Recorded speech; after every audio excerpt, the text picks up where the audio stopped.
What's up? How's it going? Give me a second. I'm trying to relearn how to do this. Share screen. A window. This is going to look weird for a second. Don't go epileptic. Epileptic warning. Starting in 3, 2, 1. Don't get stuck down that rabbit hole. I'm going to move this. Hang on. Wait. Okay. Wait a minute. That's not what I wanted to do. Window. Yeah, okay, here we go. Boom. So the way I'm going to do this is I'm going to do an example as we go along. I will show you any mini game associated with that skill. And then we will go from there. We can discuss leveling and how it'll affect what kind of gameplay you'll do. So prepare for a wordy method. Why is this not sharing the screen?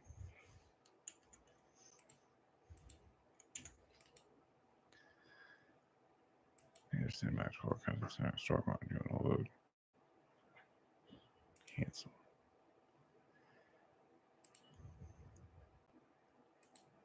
We'll just do this. I don't want to share any audio because it's going to mess with the play.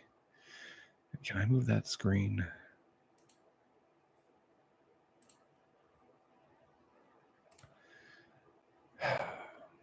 I need to move this window here because you need to be able to see what I'm talking about. I might just disable my camera at some point and make that a thing. I also need to check my audio. I'm so sorry that I'm making you do this. Let me go to myself.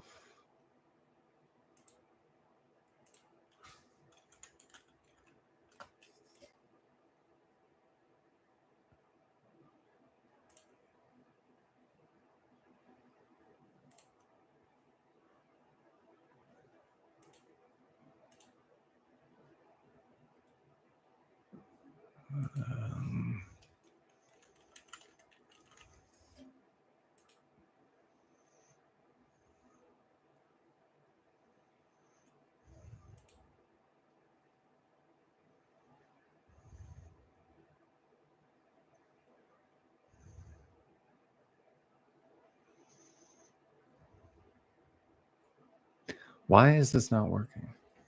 You know what? Fuck it.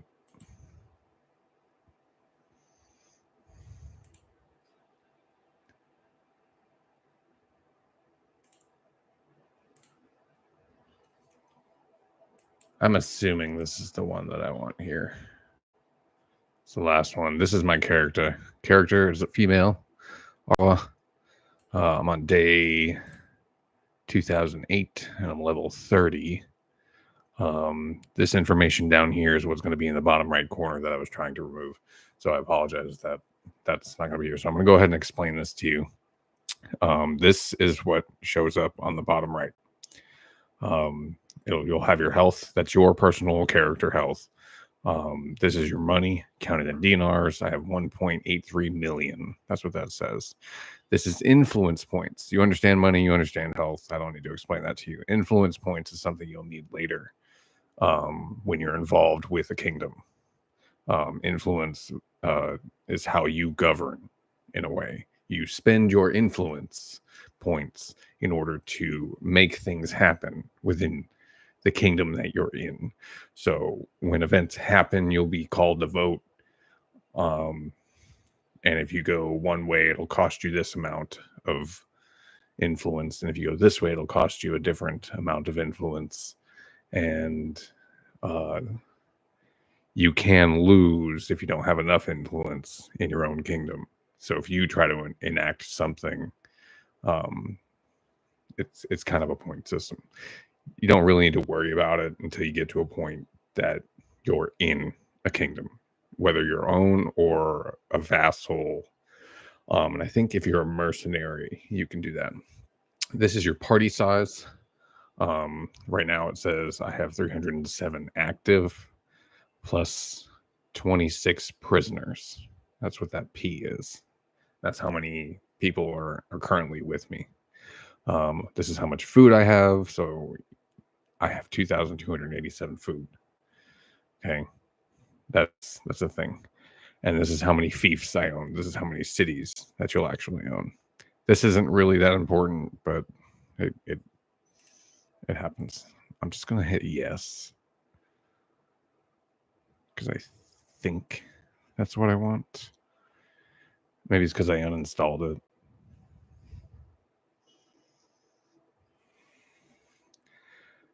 So you've already told me that you don't really want to see any battle. You don't want to participate in any. Okay. I'm in the middle of a war. So let me see. I think I'm actually trying to besiege this town. Yeah. Okay.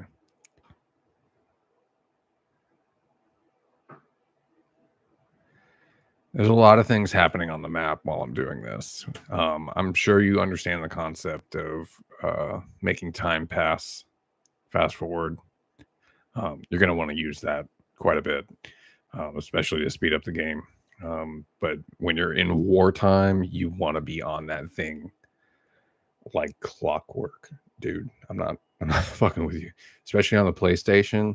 You know, you need to be really quick about. I think it's R1 that makes you hit that to make the game pause, because you'll be wandering on the map and run into an army or something that you don't want to fucking deal with. So get really good at eyeballing that shit as you're walking around. You know, that's your scouting skill essentially. This here is what tactics would be. Okay, I'm not really going to. I don't want to really run into it, but you should probably at least see this. And I'm going to let time pass. But what I'm doing is I'm besieging this castle. I don't want to do that. I want to do this.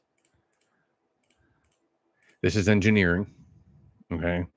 While you're in this game mode right now, and what I'm doing is I've gathered an army. Each one of these little tents is an army, and each one of these boxes down here is an army. As you can see, they're not very big parties. You know, some of them are good. This is actually my person.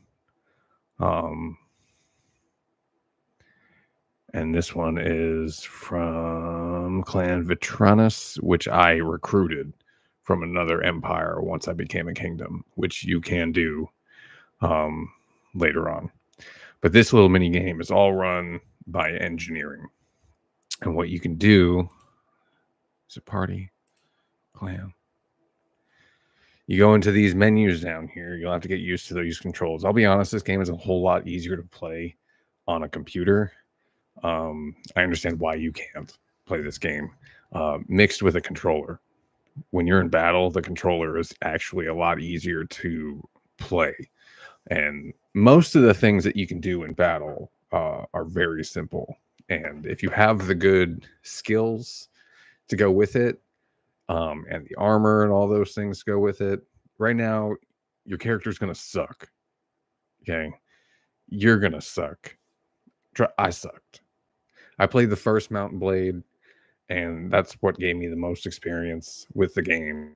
But I'll tell you, it's increasingly difficult as you play the game. This one, I don't know if I was playing the first Mountain Blade wrong, but I just didn't know all the mechanics.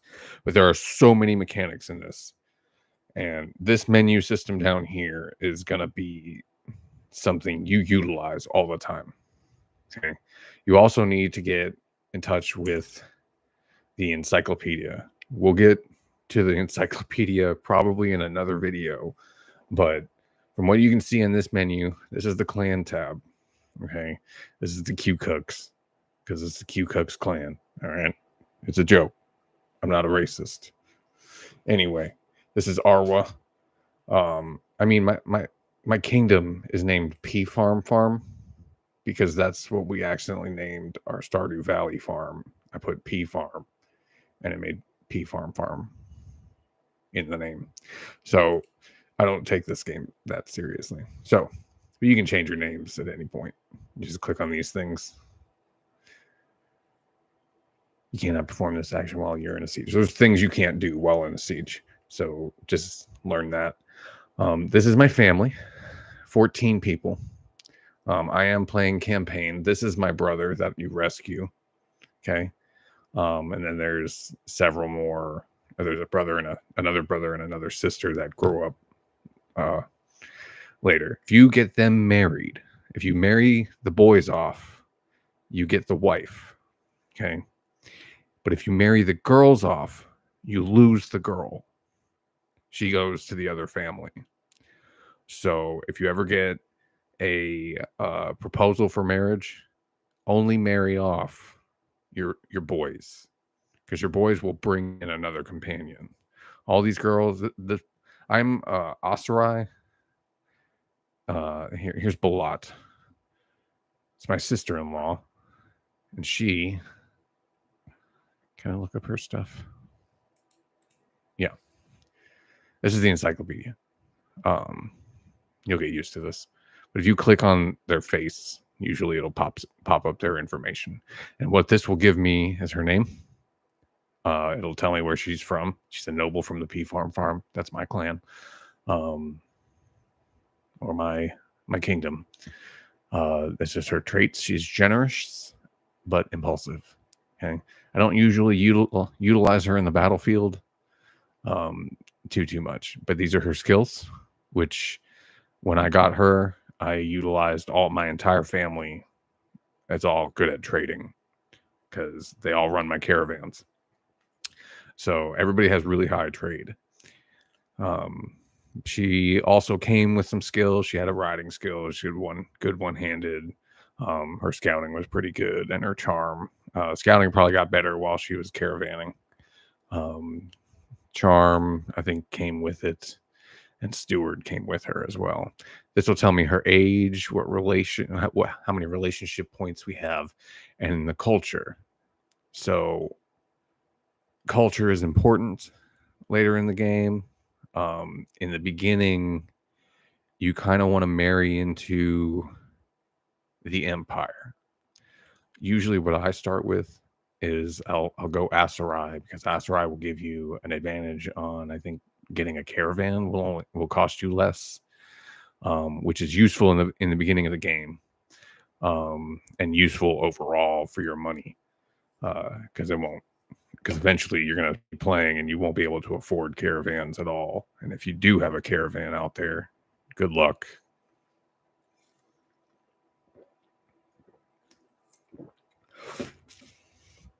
But yeah, that'll give me her information in the encyclopedia. Tell me her enemies. So if you need to plot something with someone, about someone, I would go, okay, well, I want to kill this person. Can I work with one of them? Or maybe one of these guys is part of her clan. So if you go to like an emperor and look up his stuff and look at his enemies, if any of his enemies are in his country, he's a clan you would want to go and recruit later on. You can check that. Knowing those stats is kind of important, but like I said, we'll get into the encyclopedia another time. But as you can see here, these are my skills. I am good at two-handed, polearm, scouting, because your scouting is going to go up because you're a party leader always, no matter what. So if you go into the party system, and this is the party, that's me. This is what I have. I have my 307 troops out of my 340. And within there, I have people who have certain skills that are better in these areas. Quartermaster, I think, is what is that? Steward. It's a steward as a skill. Yeah. She's got 220, and you'll see it listed in there. The perks: distributed goods, frugal, 7 veterans, stiff upper lip, and those. If I go to her, stiff upper lip. Actually, I think because she's in a party, I can go to her party. Skill points. Character. That's right. This is your party system. This is your character. This is where you'll level up. This is where you'll spend your points. You'll have your points right here, your attribute points, which you'll divvy out on this side, and then you'll get focus points.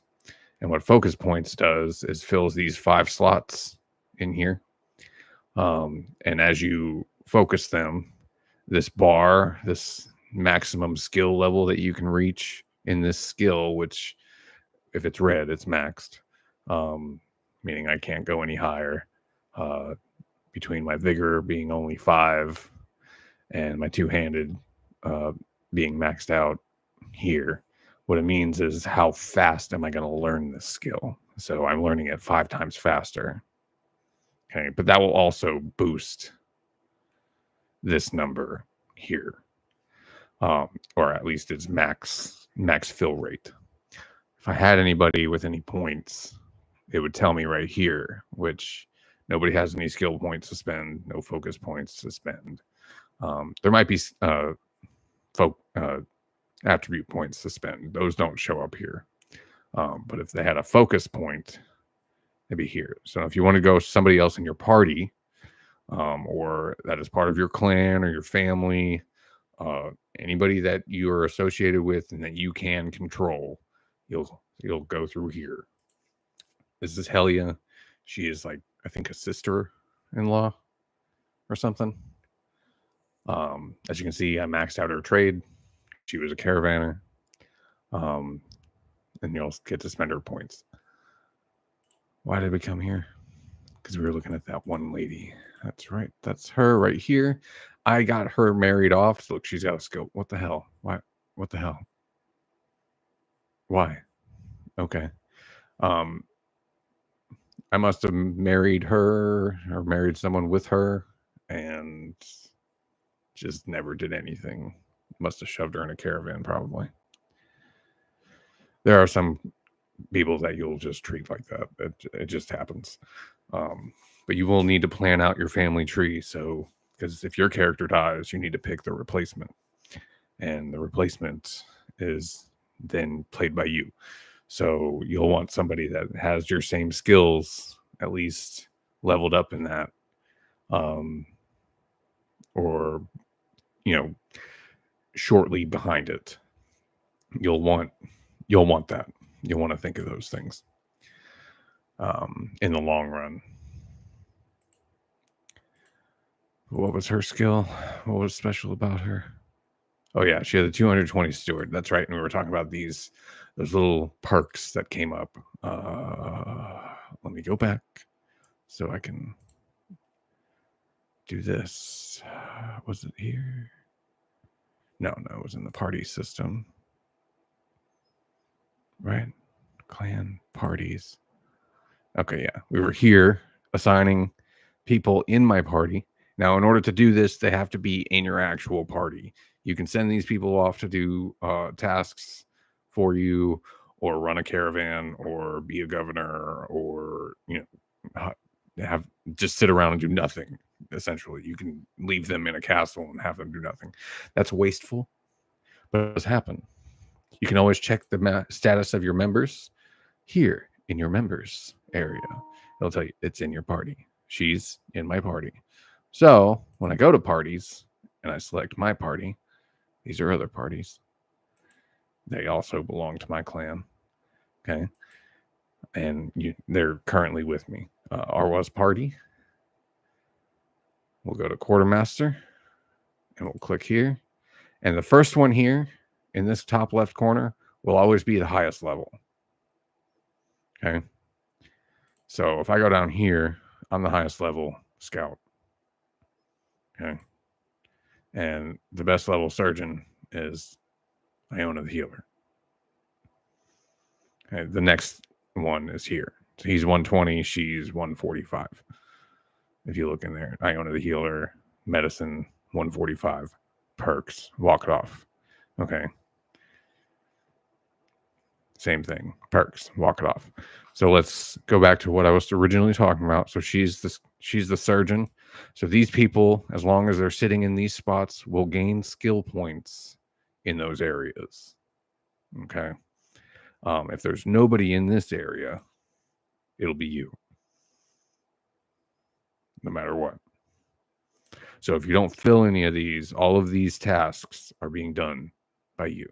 That's me. That's me. That's me. Okay. Just so you understand the UI, at least for party members. Now, how do you get these people? You'll have them in your family. They'll be in your members list. Okay. Let's talk about what we were talking about before. So, Quartermaster, Steward, 220, her perks, distributed goods. What is distributed goods? Okay. We'll go to character. We'll go to her. Here's Jinda, same lady. Steward, down here.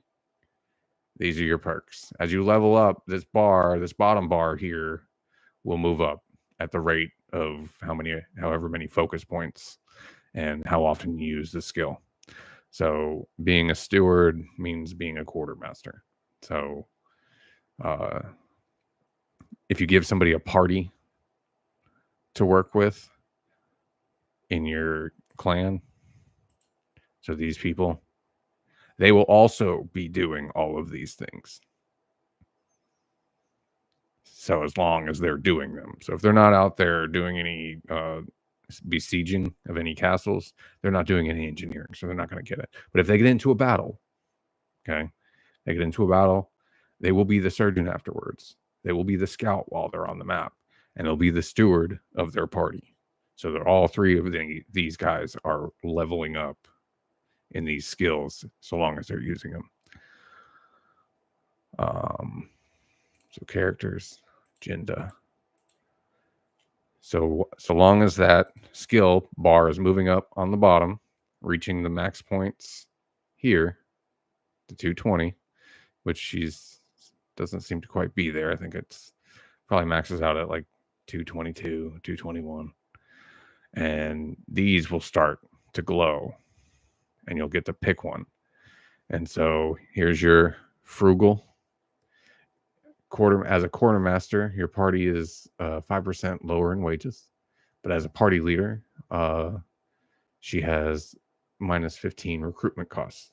So if I made her the leader of a party and she needed to recruit somebody, it would cost 15% less.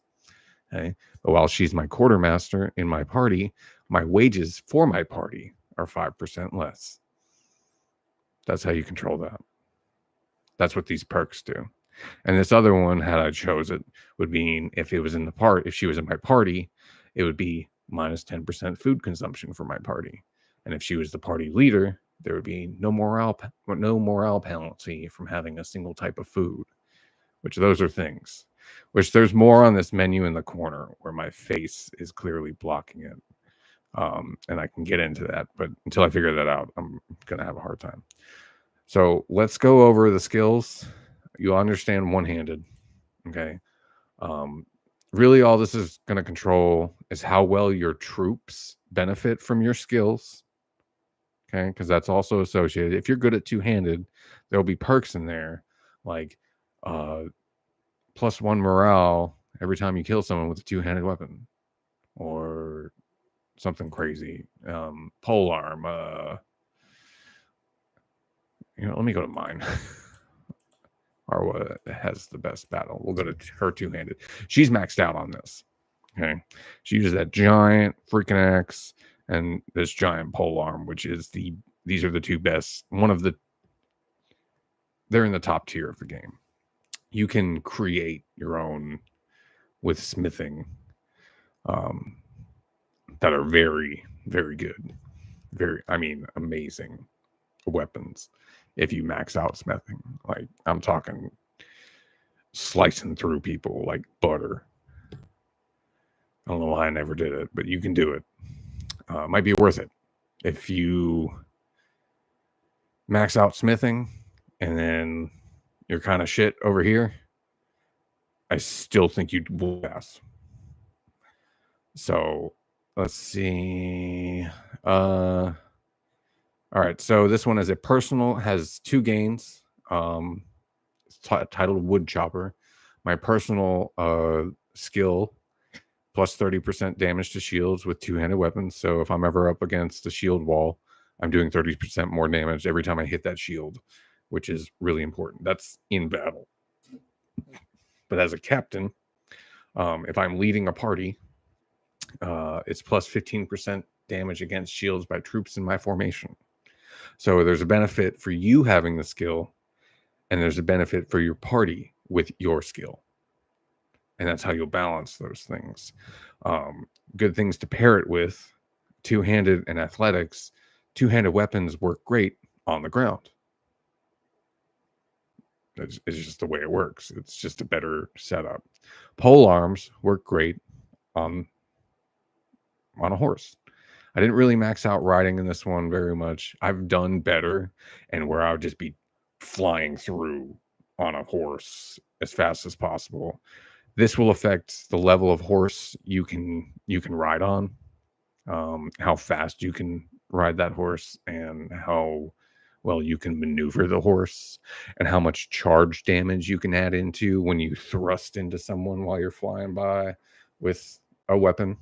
Because when you hit somebody, it accounts for how fast you're moving, where you hit them. It does all those calculations, and you can manipulate that with the charge. So if you send in a charge and they're at max speed by the time they get there, they're doing max damage. But if they're not at max speed, they're, just swinging shit at each other. This also affects the same thing. A personal gain and a party gain as well. So all of these people have these same effects. So you can sit and pick and choose what you want. Mine are good at trading because I sent them all to be traders because that's what I needed them to be. In the first beginning of the part of the game, you don't have money, don't even fucking bother. Okay, if you can't figure out how to make money, don't even try to start a clan. Don't even try to start a kingdom, because you need to figure that out first. That is your first concern. And my solution was make everybody in my family that get whether I marry them in or they are birthed, the first 8 people are all caravanners. That way I have money coming in, so I myself can develop my own personal character into what I need them to be. Now, you could probably work on smithing for a really long time in the beginning, which I'll show you that mini game, or maybe work on your mercenary skills or your scouting tactics, maybe some roguery. You could be a mercenary for a kingdom for a while, so long as your clan level is good. So let me go back. I don't want to do this. I'll just start from here.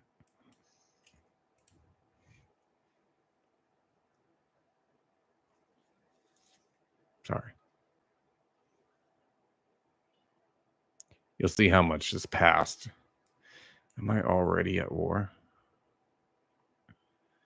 Already at war.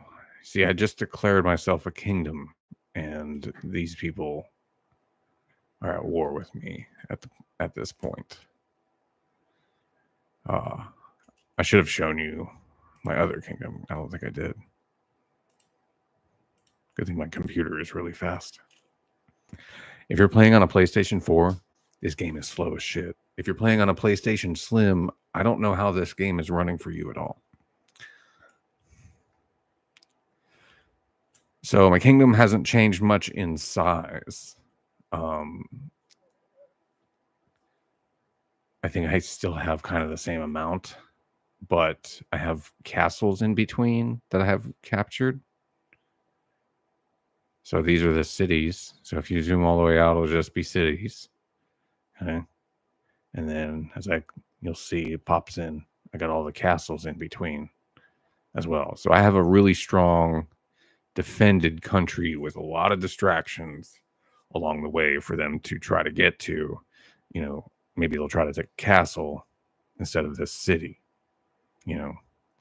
So you can kind of strategically draw enemies towards an area just because, well, this castle only has 437, whereas this place has got 755. They might choose that one, which this is not as bad of a loss. So, mind you, this has been years. This is 1108 since I started the kingdom. That's where I started it. That's when I launched as a kingdom.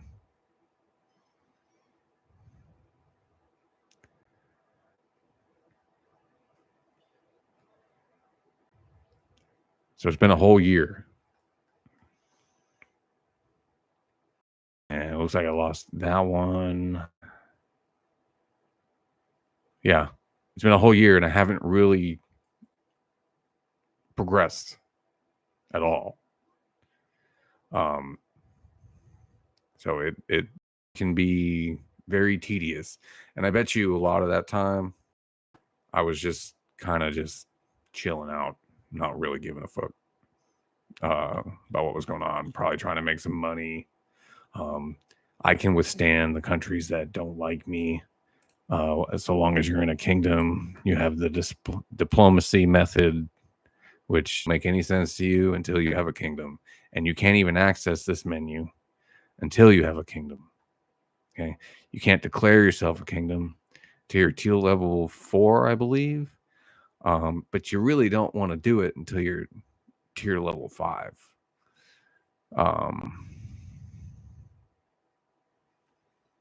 Yeah.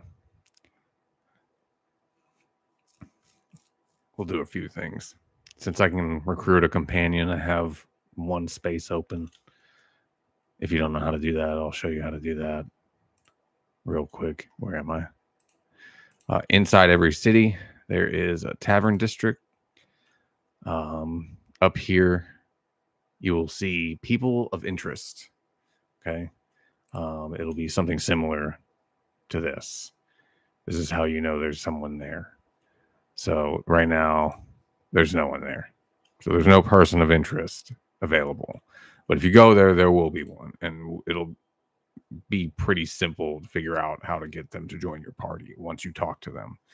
What you want to know is whether or not it's worth it. So if I go to this keep, God, nobody's here.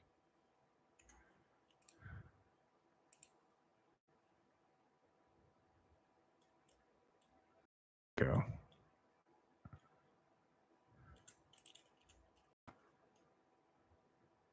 Yeah, they're honestly probably running from me.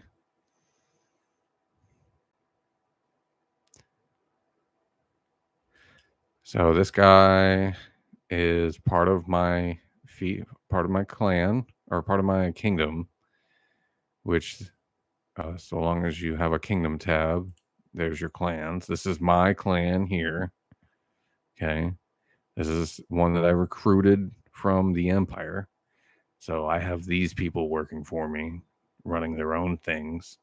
And what I'll do is I'll give them some fiefs so that they're happy and they have a place to work out of and make some money, you know.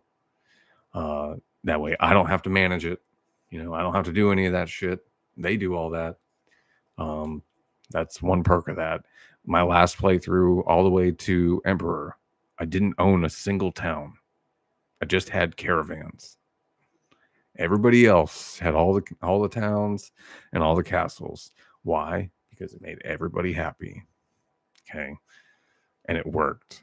So this guy is an empire. You want to give them empire cultured places.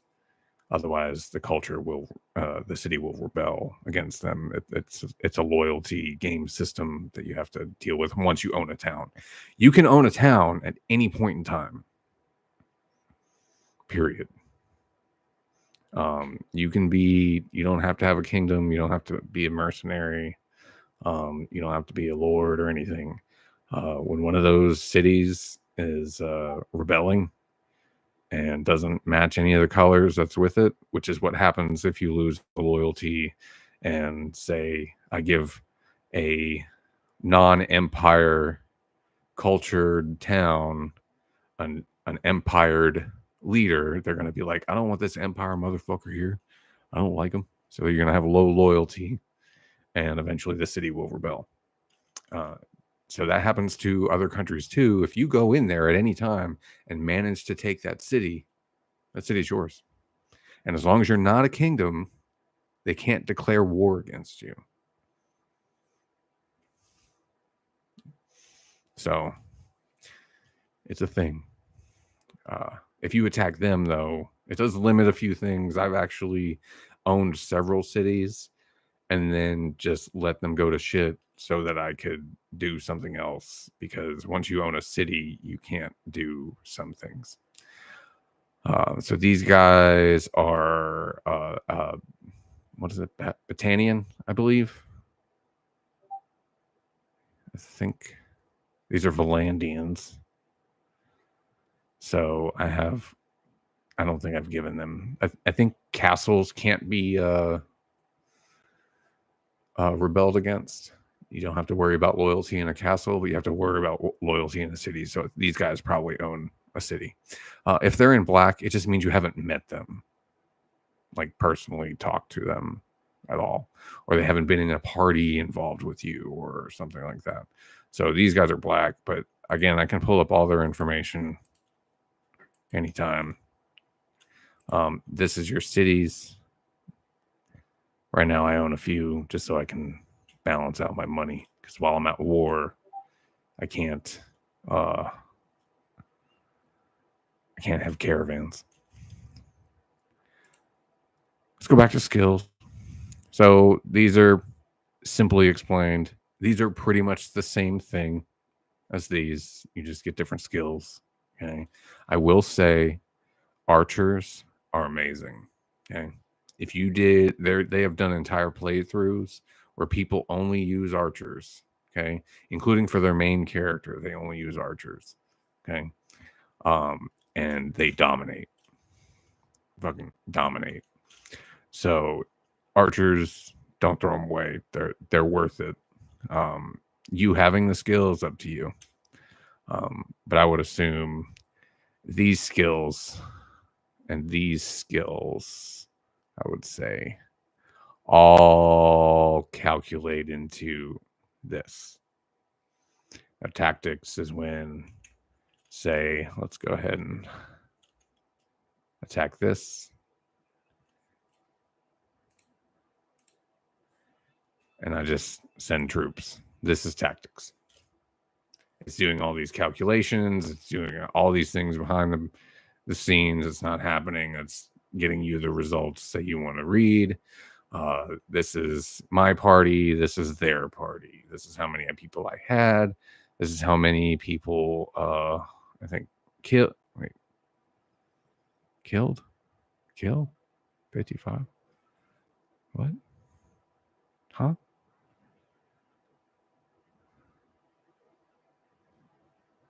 I don't understand this number. 2. Oh, there was 55 of them. My bad. Right? No, there was 35. 20 looters. Wounded. I see. Okay. All right. So 55 were slain. 5 of my troops now have upgrades. 0 of my troops are dead. 0 of them are wounded, and 0 of them left. Okay. Same thing. 0 remaining. They didn't kill any of mine. None of them got an upgrade. 35 of them are now dead. 20 are wounded, and none of them were routed. Okay.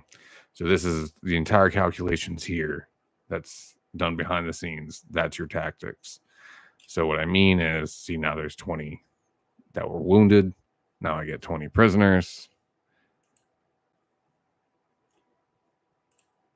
You mentioned not knowing how to upgrade. It takes a few things. First off, you need to become familiar with your troop menu here. Okay, on the right hand side. Everything on the right hand side is you. Okay, so if you move something over here, you're giving it away. All right, same with trading. All right, these menus can be tricky. I'll be honest. All right, you'll want to use these and these because it'll be easier for you to control. You'll want to learn these. If you hover over it, it'll tell you what button to push to make it automatically happen. I will tell you while you're in these menus, you may want to learn those shortcuts. Otherwise, you're going to be sitting there trying to navigate that cursor everywhere you need to go. And that's really annoying. But if you use the D-pad, it'll hover. Doop, doop, doop, doop, doop. So while you're learning that, this is how you know this is what your party. See, as you can see, everything on the right, Arwa's party. This here says some of your troops are ready to upgrade. This says 20 of my troops are ready for upgrades. This symbol means they're ready to upgrade, meaning they've reached enough experience points in battle. I believe they all share experience. And the way that works is all of the Imperial Sergeant Crossbowmen share experience. Okay. And I think it works on a top-down system. So once one of them gets enough, then the next one will come up. I'm not 100% sure, but they share experience. These share experience. If I upgrade this guy, okay, to end this guy, or if I upgrade this guy, let's go ahead and click on him. Make this easier. That's what this is. Upgrade to Imperial Sergeant Crossbowman. Okay, this is just this guy. Okay, you can always tell the level by these symbols, and I'll show you as we go down. So I click on here, and now that's going to cost me 90 coins. Okay, just to do him. All right, so then it says I have 19 left. You can fast track this, okay, but I'm going to just show you how this works. You can go here to sort, and I usually go by tier. Okay, obviously your main characters and your parties are going to be in your top tier. So all these guys are working. Yeah, this lady don't have shit. All right, here's my Imperial recruits. That's mostly what you're going to see in the beginning. And 15 of them are ready to go. Okay, so I'm going to do this quick. I want to do this really fast. I want to go up here. If you click on this. All right. Here's all of the people in your party that are ready to upgrade. This is all 19, 15, 16, 17, 18, 19. Okay. So I have an Imperial recruit. He can be an infantryman or an archer. Now, Imperial troops are really good, well-rounded troops. All of their troops have a decent level of skill. Everybody has different advanced skills in other areas. Like if you want archers, I believe you want Battanians because they're hunters. If you want lancemen, you go Valandian. If you want horse archers, that's what this is, or at least a type of horse archer. You go Khuzait. Or not Khuzait.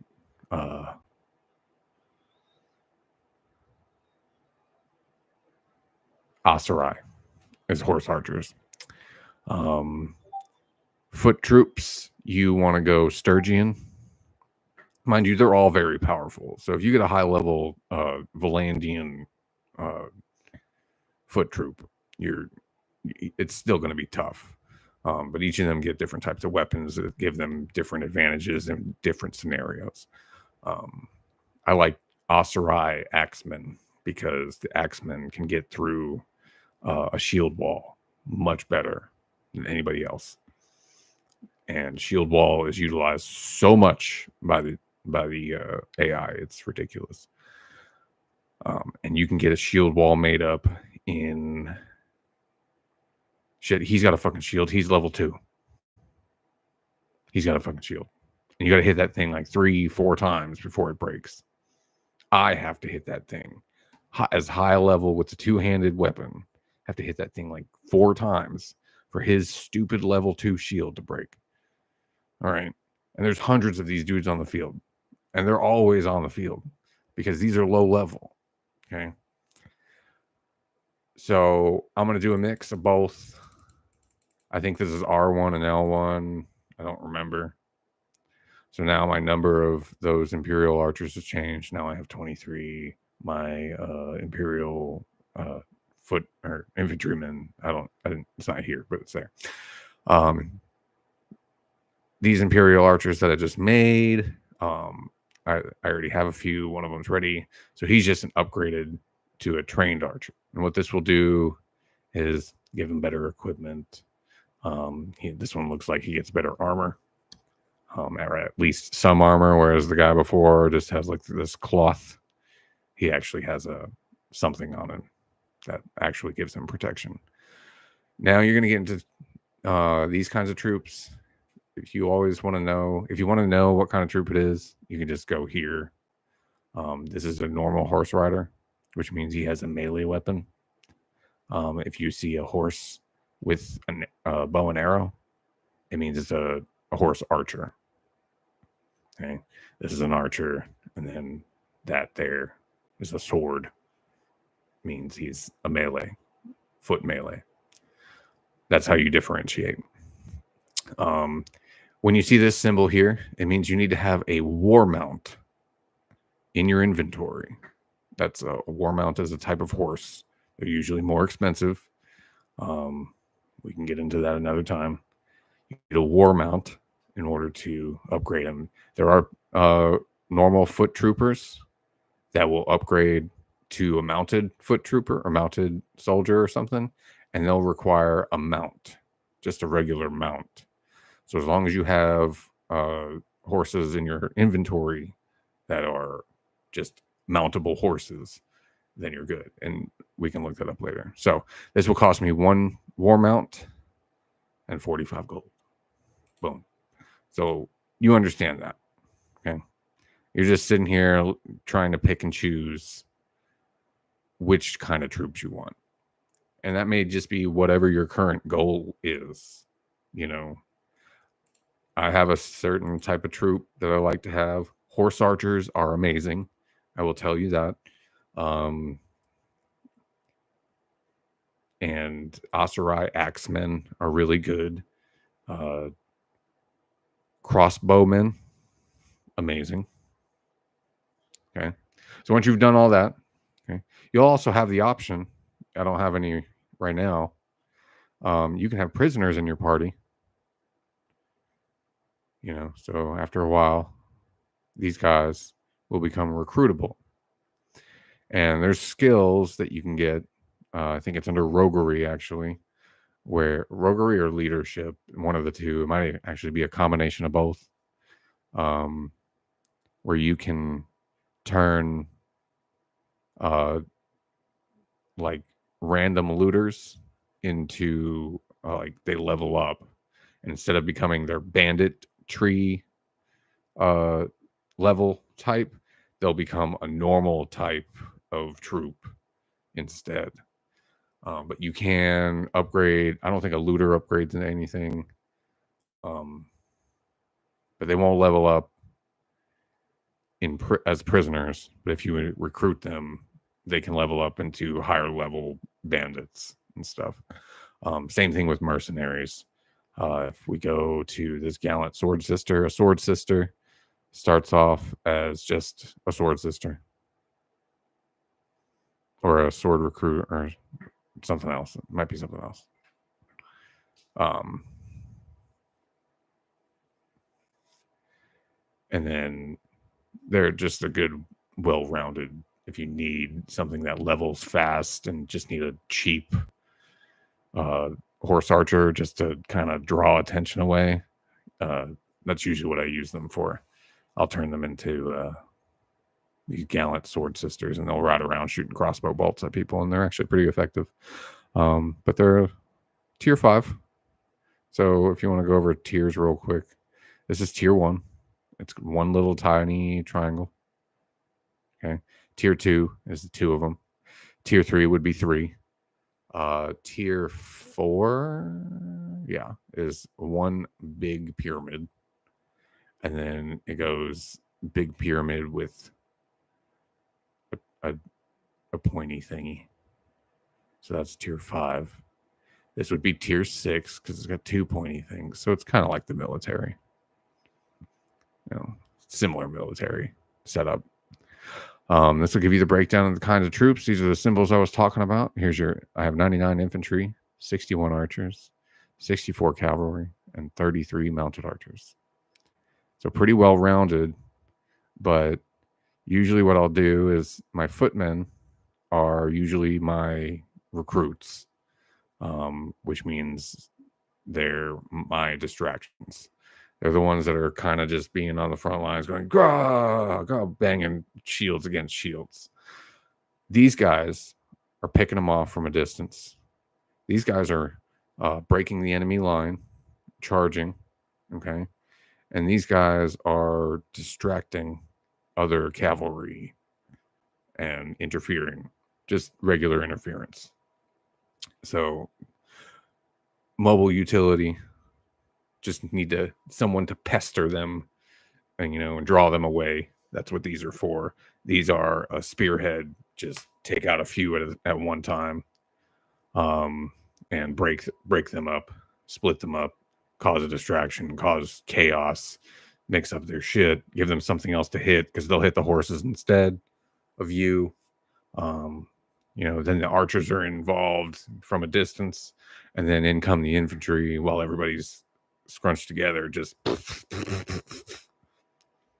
and then you can come in behind everything and start stabbing everybody in the back, while you're in there. But all of this will play into the calculations for tactics too. So these numbers will be like, you'll have something, a skill set that will boost damage in that aspect. I think one of my skills will tell you that. So tactics, let's see what my skills are. As a party leader, I do plus 10 damage by my infantry to cavalry when troops are sent to confront the enemy. So if I send them in, my infantry troops now do 10% more damage in those scenarios. So when I just send my troops off to do the work and I'm not participating in the battle, they're just doing the calculations, it now adds in 10% damage. Okay.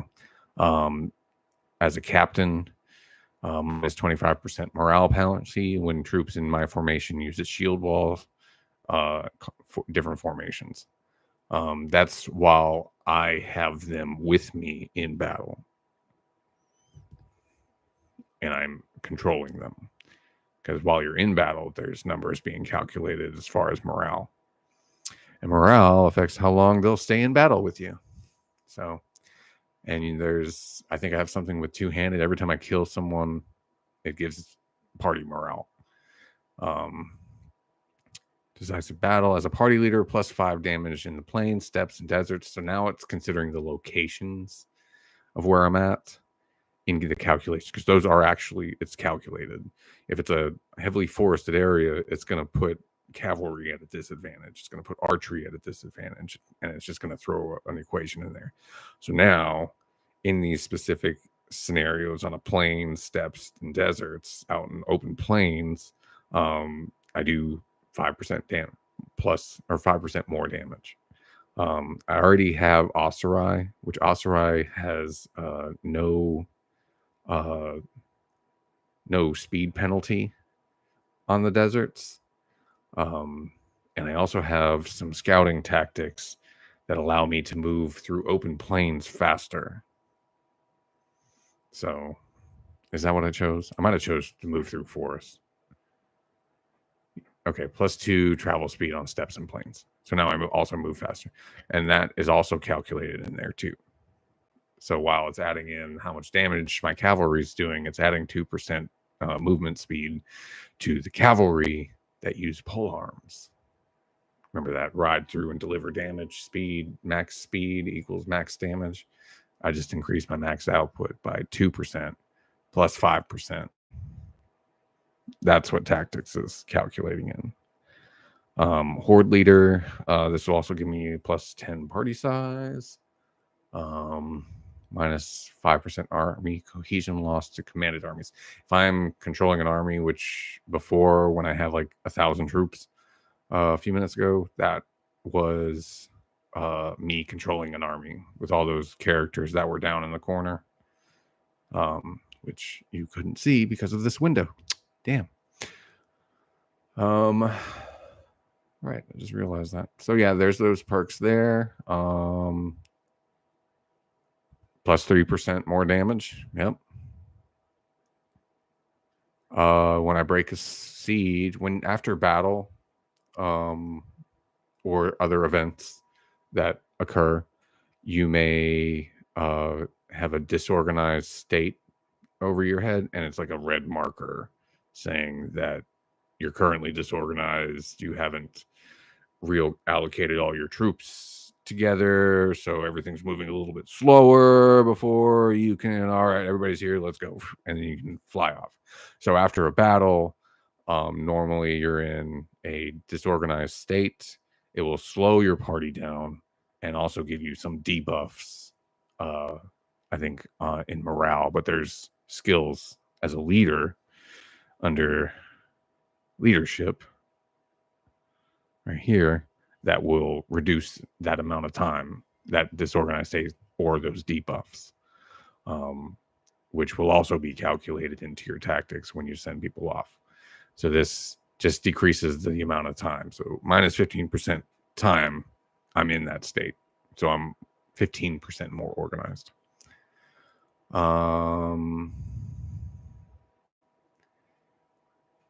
Also, if I happen to just leave my troops behind to try to run away, I don't have to use as many. So that I figured was good. I don't usually use that one. I don't like to. I have to get out of some really sketchy scenarios where I was like, I am not going to survive. And they got me. They fucking got me here. So you'll drop some troops off as a distraction and try to run away. It does put you in a disorganized state. But accompanied with this, it's at least minus 15%. So this is what I was talking about. This is my room to grow here. So this is the max, I guess. Oh, okay. So I guess this is max, and this is where I'm at. So as I usually participate in battles, because I've been trying to level up this, because this is awesome once you get it leveled up. So I don't usually send troops off because my skill has been kind of low. 157 is decent, but there are people out there. There are leaders that have insane, like 250 tactics. So if we're in the same scenario, fuck. So, and they have all these buffs too. All the buffs that you can get out of these things, they have their own building tree that they do. So everybody has same access to the same skills. Okay, so every party leader that you make is going to have that. Army commander, minus 20% fortification bonus to enemies when troops are sent to confront the enemy. Okay, so if they're in a fortification, so if I'm sieging a castle, their whatever fortification bonus they may have by being behind a wall is reduced by 20%. That's essentially what that means. So I don't have to participate in the siege. I can send my troops off to take the siege, which I'll do if the numbers are low. But if you do that, just plan to lose a lot more than you expect, because it's just going to happen. You can counteract your losses counteract your losses with medicine. there's surgical skills in there. Scouting is going to affect how quickly you move on the terrain and in what terrain that is.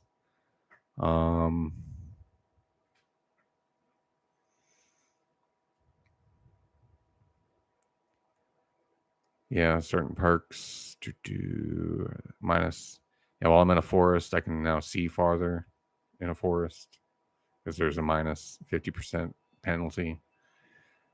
Yeah. Here's one, minus 15% disorganized state duration. So you can combine them. A lot of these skills can also be combined and recombined and recombined. So there's repetitive skills in there. You know, you might want to sit here and try to plan out what exact kind of character you want. But I think it's really about what kind of character you need in that scenario, which is why I told you you need to get companions, which is what we were working on, wasn't it? How to get a companion. So that little red mark, that was the disorganized state. That's all that meant. Okay. I go to the tavern. Guys, nobody's here. Shit. Oh, I gotta be careful.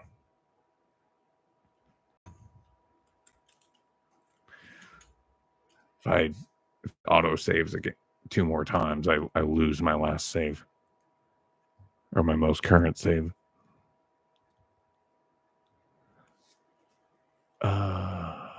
Cavern. What the hell? Where is everybody?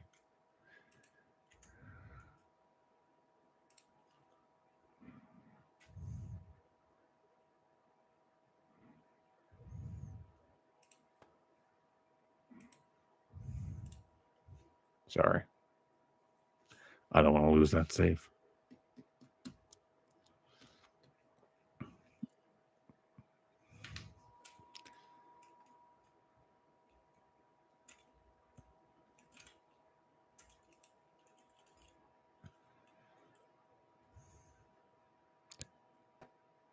So this is a war party.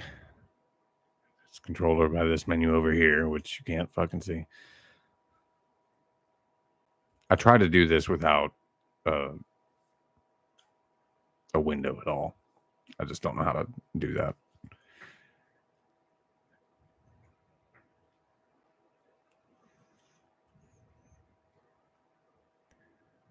Tavern. There's nobody here either.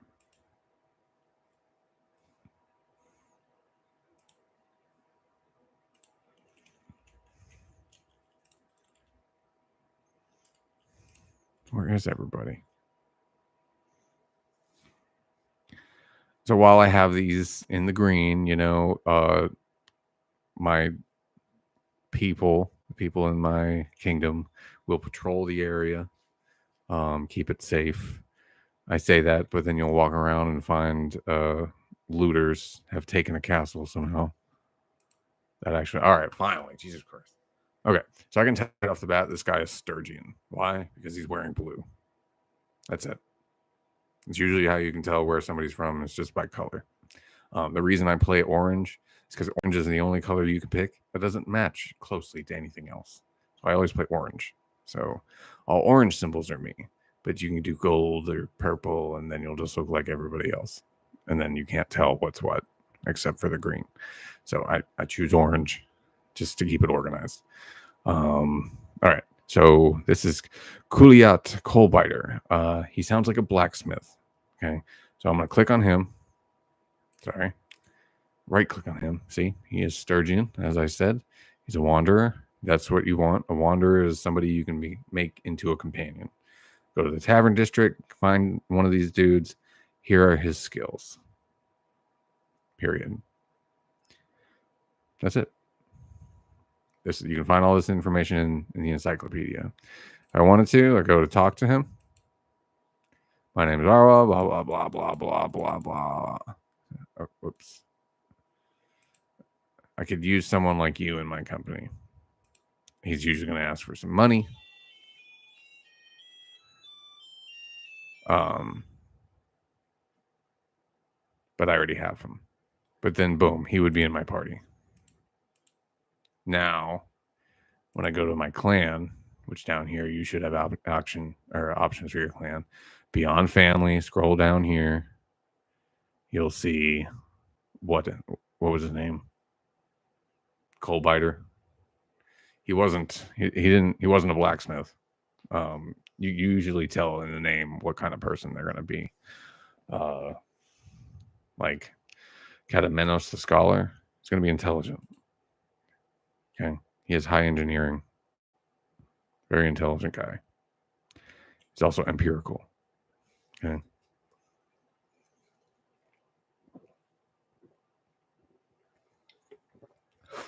When choosing companions, you want to consider where they're from, because you can turn companions into clans when you're a kingdom. And usually your relationships are better with each other, and managing is a lot easier, and they always vote for you in the influences. You want people like that. But the only downside is they start off as a low-level clan. It's like a level 2. They level very, very, very, very slowly. So, yeah. And the AI, I'm sorry, I don't know why it's so hot in my house. I don't have any heaters on. Yeah. So you would want to give him an empirical city to control, because they would love an empire guy, and then you can name his clan whatever you want.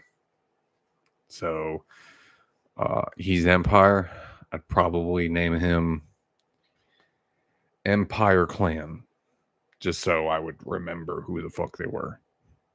Okay, because that eventually will become a problem where you don't know who's who and how am I related to this person. Okay, especially in your family. I can't honestly tell you who's married to who. I don't remember right now. I'm pretty sure I have a husband. Is this my husband? No, this is my nephew. Is it? Who the hell is he? Who are you? He's a noble. I mean, has a reputation of being untrustworthy. No shit.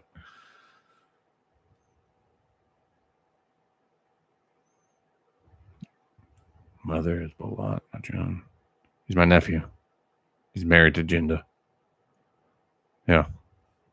So, my brother, this was the guy that was kidnapped in the beginning. Or he wasn't kidnapped. You were split off from him. Sorry. Came back. I married him off to Bolat, that other Asian lady that I was showing you earlier, who's from the Khuzaits. Okay.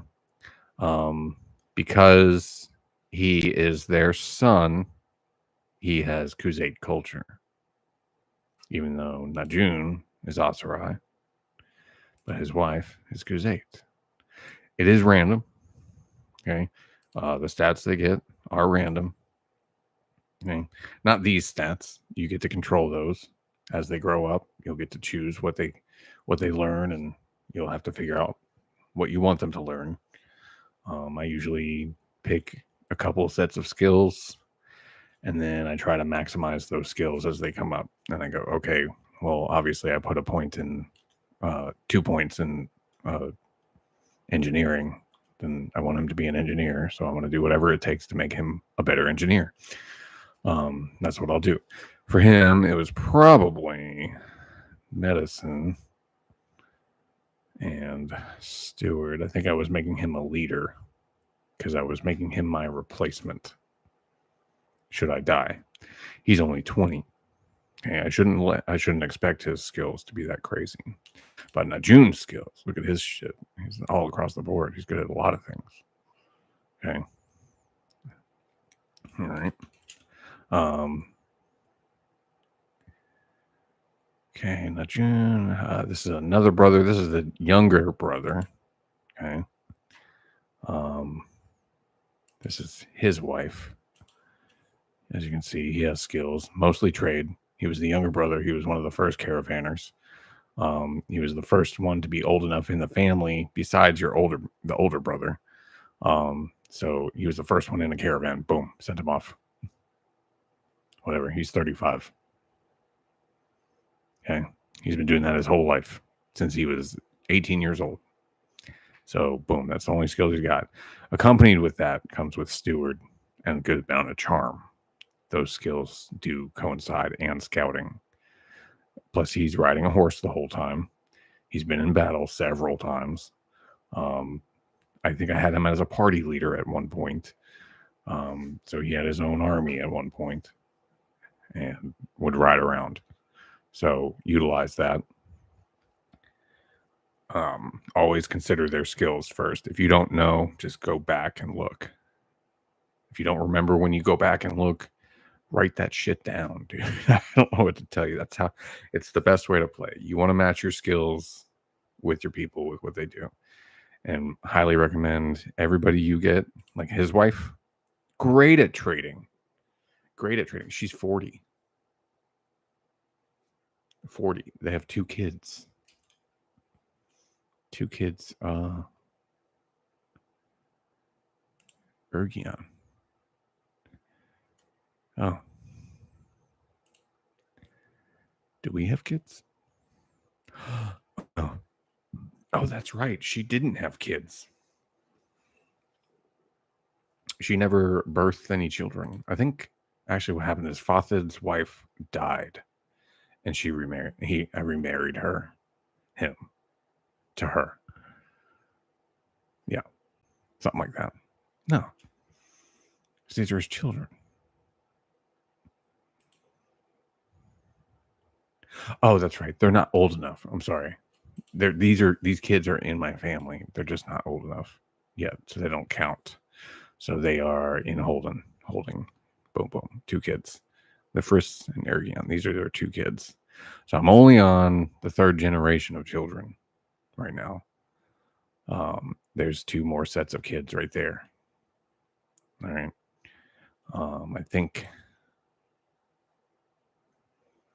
Joron is actually my kid. Yeah, he's not even old enough yet.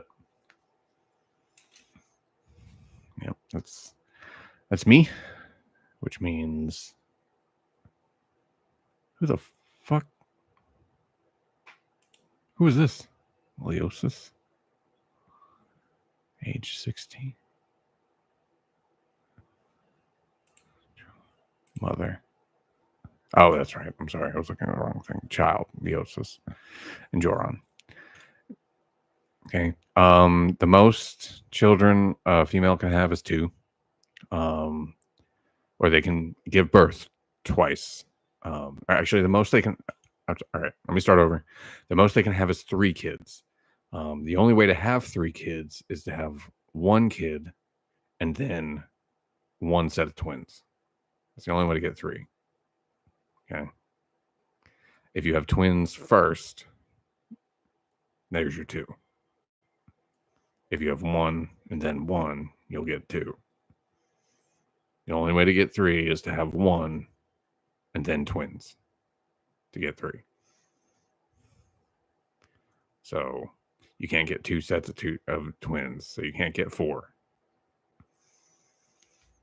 So if you happen to get lucky, if you want to do this, it takes approximately 60 days from the announcement that they're pregnant, okay, for them to give birth. I believe it's 60 days. It could be 90.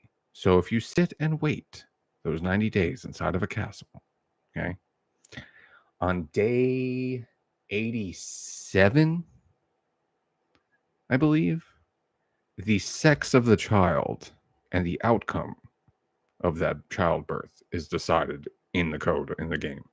So if you save on day 86, okay, if you save your game on day 86 and then wait the 4 more days for day 90, actually I don't think it's 90 days, I think it's 60 days, so it would be 56.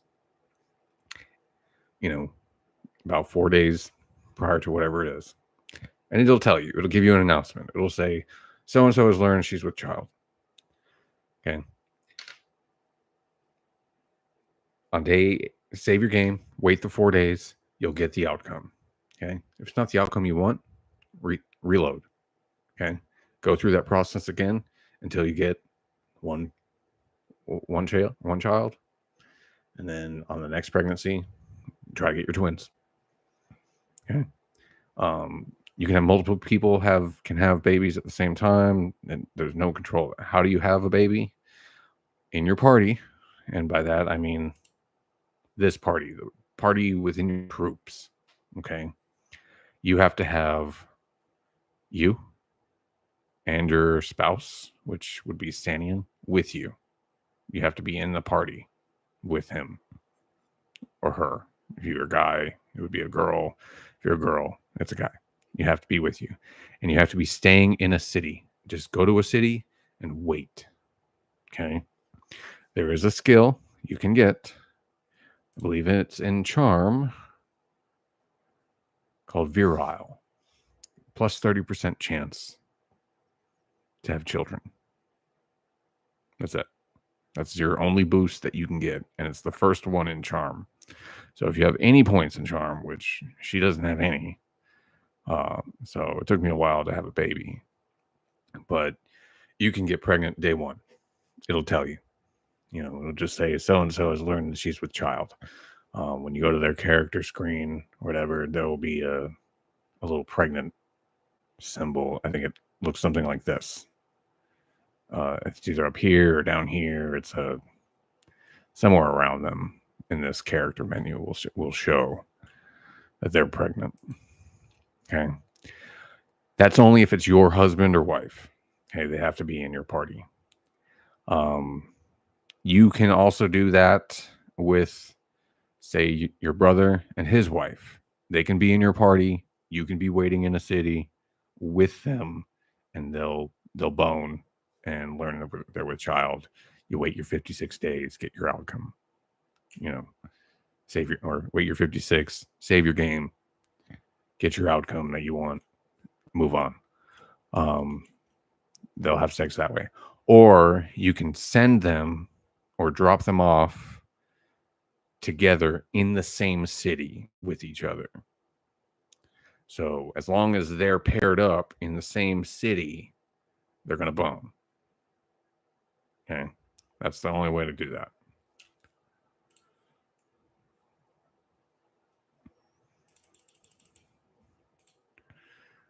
I don't know why I just did that. That's the only way to do that. Yeah. So you got your companion. What can you do with a companion? Let's go here. This guy, because he's got this symbol, has a quest. You'll see little quest markers on the map. This quest stuff will help you get renown. Renown will help you raise your clan level. Raising your clan level will raise the amount of companions you can have in your party. Okay. There's also a way to get an extra companion through leadership, I believe. I don't remember. There's a skill that you can, or a perk you can get where it gives you one extra companion. It's a high level skill though. Anybody with this mark or any city with this mark will show that there's somebody that's actually needing some work. So you'll click on them and you'll talk to them. Yes, please go on. Now, if you guys are in good relationship, meaning you haven't done anything to the town, you haven't fucked over this dude, or he's not a piece of shit, or you haven't done some work with him, yada yada, something. If you're neutral, chances are he'll do whatever. You can do whatever you want with him. If he has a mission, he'll let you do it. But if he doesn't like you, he'll tell you, "Nah, we don't have a good relationship. I don't want you helping me," or "You're not high enough skill to do this," something like that. I hear you need help with a problem. This is his exact quest. Boom. I'll give you a little thing. You'll want to ask, "What can I do for you?" I want you to crush them, blah, blah, blah. Most of this stuff is a bunch of BS. I gotta be honest. I don't even read it sometimes because they're all the same. And each one, you have to do different things. But what you can do with a companion is I can send a companion to hunt these poachers and deal with this problem. Okay. And this will help raise their skills. And what skills does that mean? Well, you need somebody that's good at either, it looks like a dexterity thing. And it'll give you the stats of how well somebody's going to do. Now, it'll tell you, okay, so it looks like it's going to be a bow skill or a throwing skill that's going to be important. And it'll tell you how many, what's your chance of failure with their skill. If somebody's not skilled enough, it'll say you don't have any companions that are skilled. So Jinda has a low skill. She has a 70% risk of failure. And she has a 20 to 32 troop loss rate. That's not really that good. So I'm thinking a different companion. I saw it was you. This guy has the highest. He has no risk of failure at all. He's going to accomplish the task no matter what.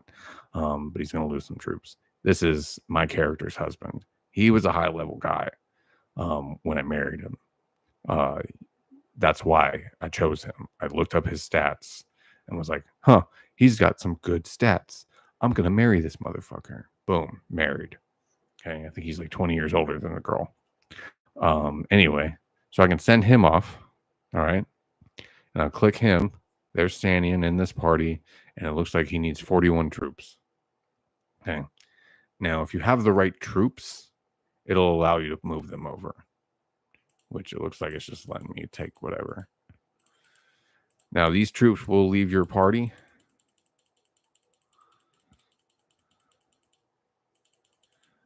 Let's give him his 41.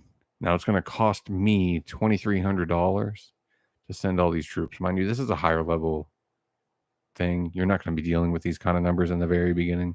So don't really worry about this until it regards the reward. Okay. It may not be worth it. Okay. So let's say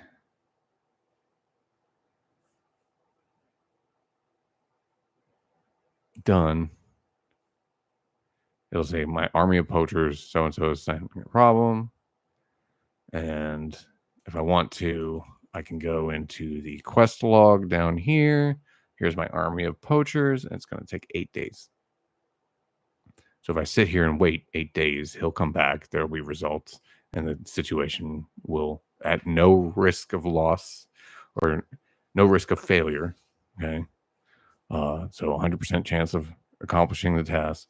Will take 8 days. I'll get whatever reward there was going to be, which I don't see any of that stuff right now. Yeah.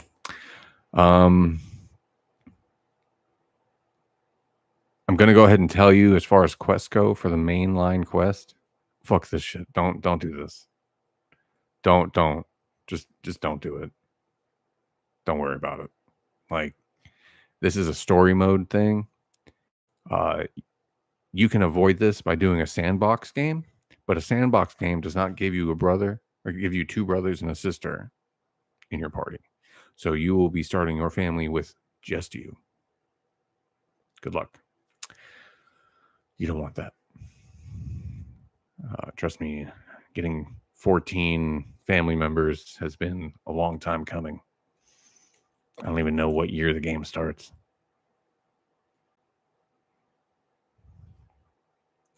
So yeah, that's what you can do with companion. Any companion, anybody in your actual party in this list. What else can you do with a companion? All right, let's talk to the same guy. See, now this is active. See how it's brighter? If you have an active quest in that area or somewhere, that's what's going to pop up. If there's still one available, that's what it'll pop up. And if you highlight over it, the little menu that pops up will tell you at the bottom, his issue, escort merchant caravan. That for you, if you can get high enough level, is probably the best thing that you can do entirely. That's like the best quest. If you can find one of those quests, that's what you do. And what you're going to do is I'm just going to go ahead and do it. Okay. I heard you need help with a problem.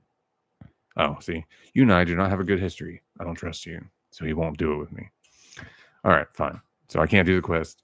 But can I form a caravan? Yes. Why? Because I have companions available in my party that aren't doing anything.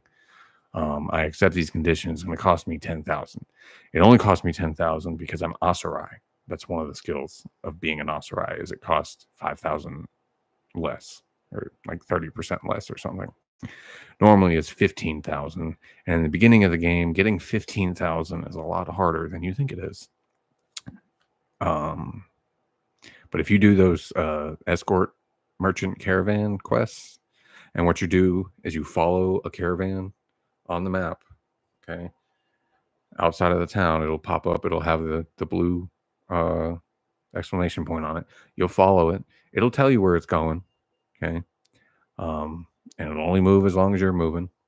And along the way to that city, some bandits or something is going to attack that caravan. You stop that attack, win, you take all the loot. Okay. If you get to them first before they attack the caravan, or before the caravan gets close enough, you get all of the loot. But if they attack the caravan first and then you go to save them, then you have to split the reward. But if you attack them first, you get most of the reward. You'll follow them to the city. Okay. You'll go in that city. Okay. Chances are you've got enough loot to sell. Go ahead and sell that loot. Make that money. Okay. You'll make money from defeating those troops. All right. Good to go. They're likely to then move on to another city where the process is repeated. Okay. And they can do that up to 5 times. And every time it leaves the city, it'll tell you where it's going. Okay. It's going to follow a set path. If you can intercept, if the caravan can't handle any battle on its own, okay, and it will lose troops along the way. So you got to be there, and you got to have high enough level troops to deal with the problem. So once you can get to where you can get a decent sized party, not even a decent size, but a decently powerful one, 40 troops, level 4 tier, good mix of troops, 10 caravan or 20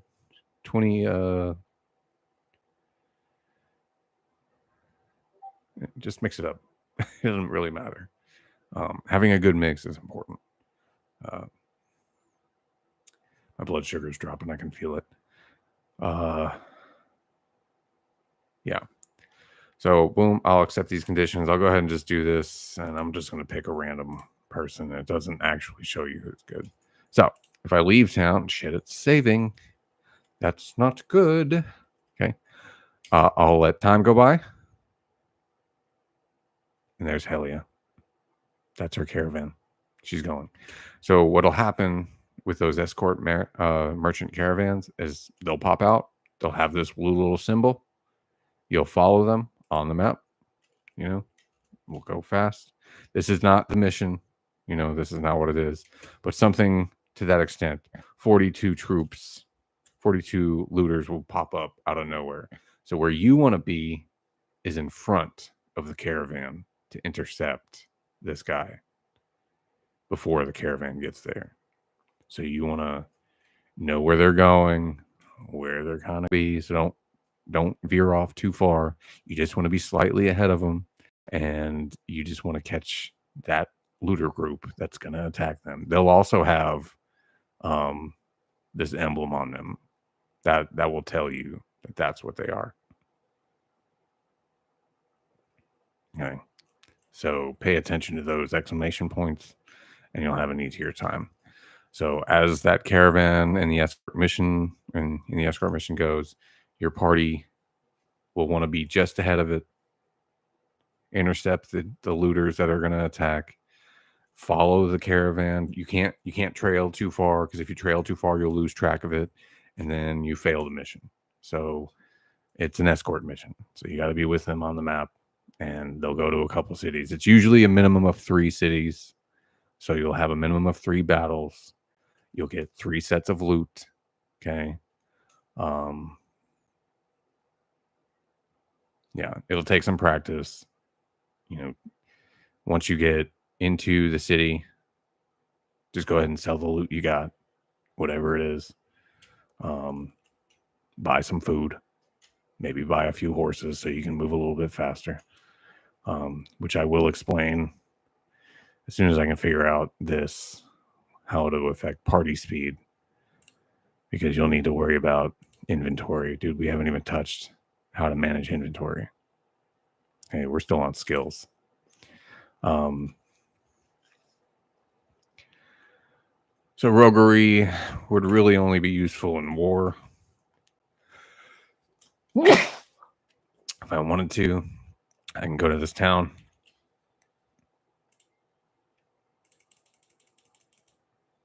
Sorry, I'm losing cohesion.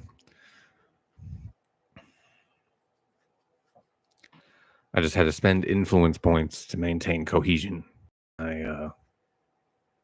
My army. Otherwise, they'll all separate and run off, because these are all party leaders. So if I don't influence them to stay, if I don't have that, there's a meter down over here that will show you that your cohesion is falling. I got to figure out how to move that window. So I can come here to this small city. This is roguery. And I can take a hostile action. These hostile actions are roguery. Raid the village. Boom. Now, they might have an army or a little militia. You can do your attack. You can fight. It's actually pretty fun. What do you want?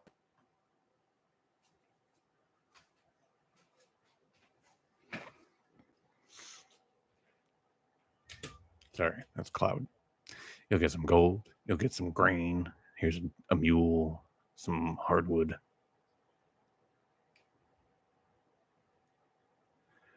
then boom, done.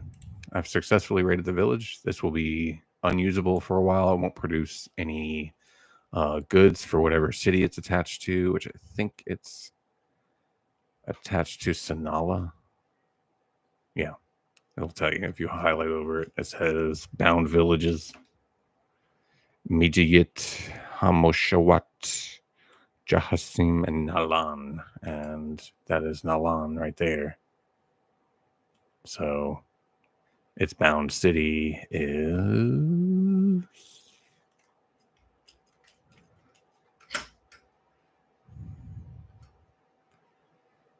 Yeah.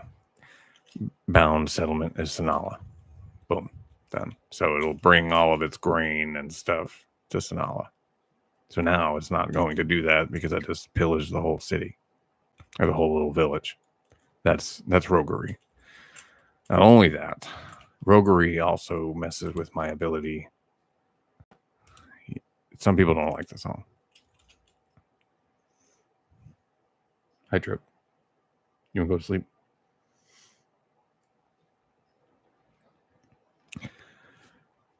Roguery will also affect my ability to sneak into a city. So we're at war. It's noted in red. I can disguise myself and sneak through the gate. I have a 0% chance of getting in. What factors that in? I don't know. I don't really do roguery. Sometimes I'll attack a city every now and then to get some stuff. Or just to fuck with shit. I'll do that really fast. Especially early game. That's probably why that guy didn't want to work with me.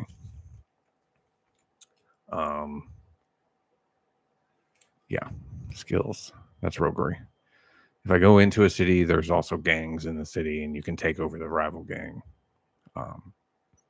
That's roguery. I wouldn't recommend it. It's not really worth it. It's a lot of work. Charm is just how well I talk to people. Leadership is how well I can coordinate. +5 party size for each town I control. So every town that I control within my empire gives me +5 to my party size. Actually, it has to be within my control of my clan, I believe.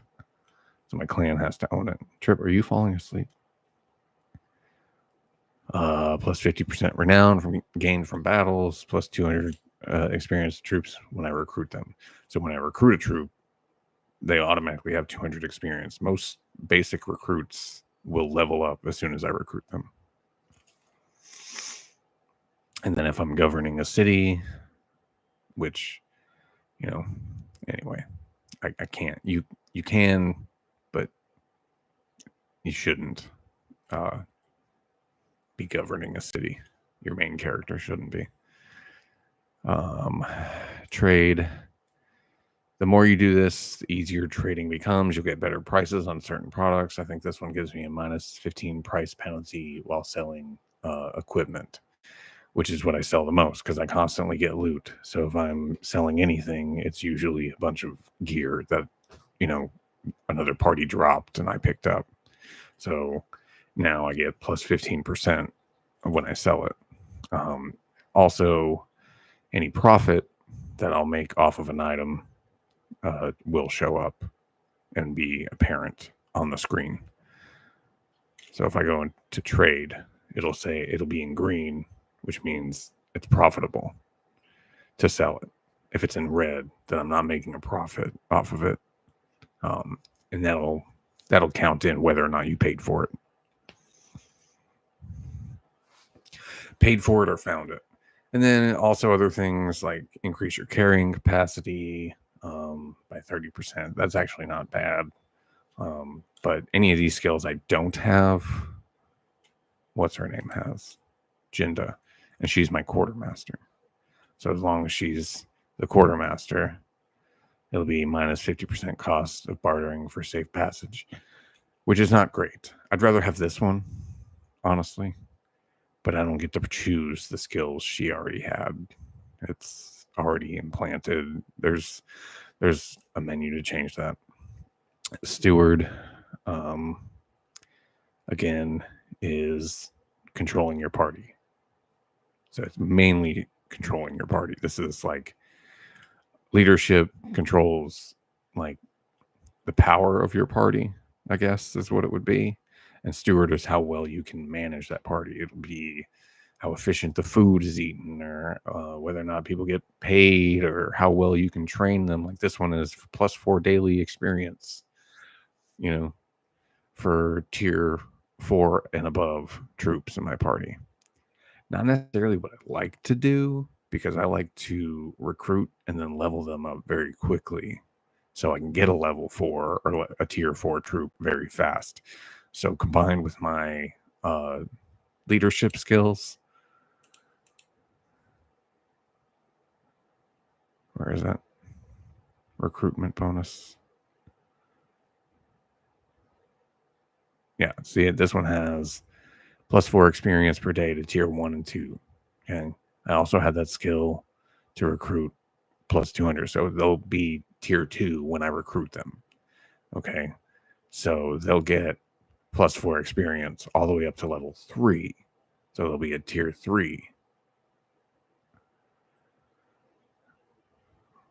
Where is it? I don't remember where it was. Yeah. Medicine will control how fast you specifically heal in what scenario. Some of them is if I'm moving, I'll heal at this rate. If I'm not moving, I'll heal at a different rate and by that's on the map. So my personal healing rate is plus 30%. Always. I'm healing 30% faster, always. When I'm moving on the map, I have a plus 15% to that already 30%.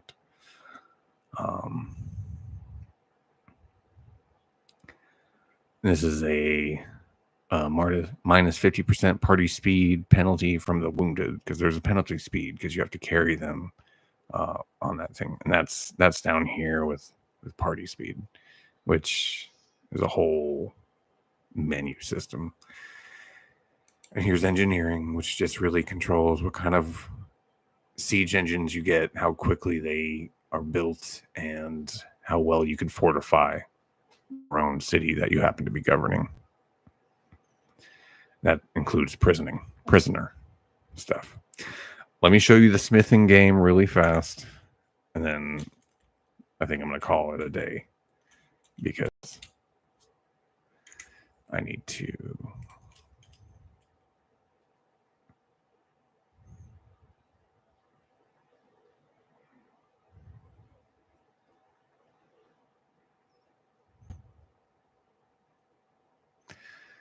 I think I just fucked up my game.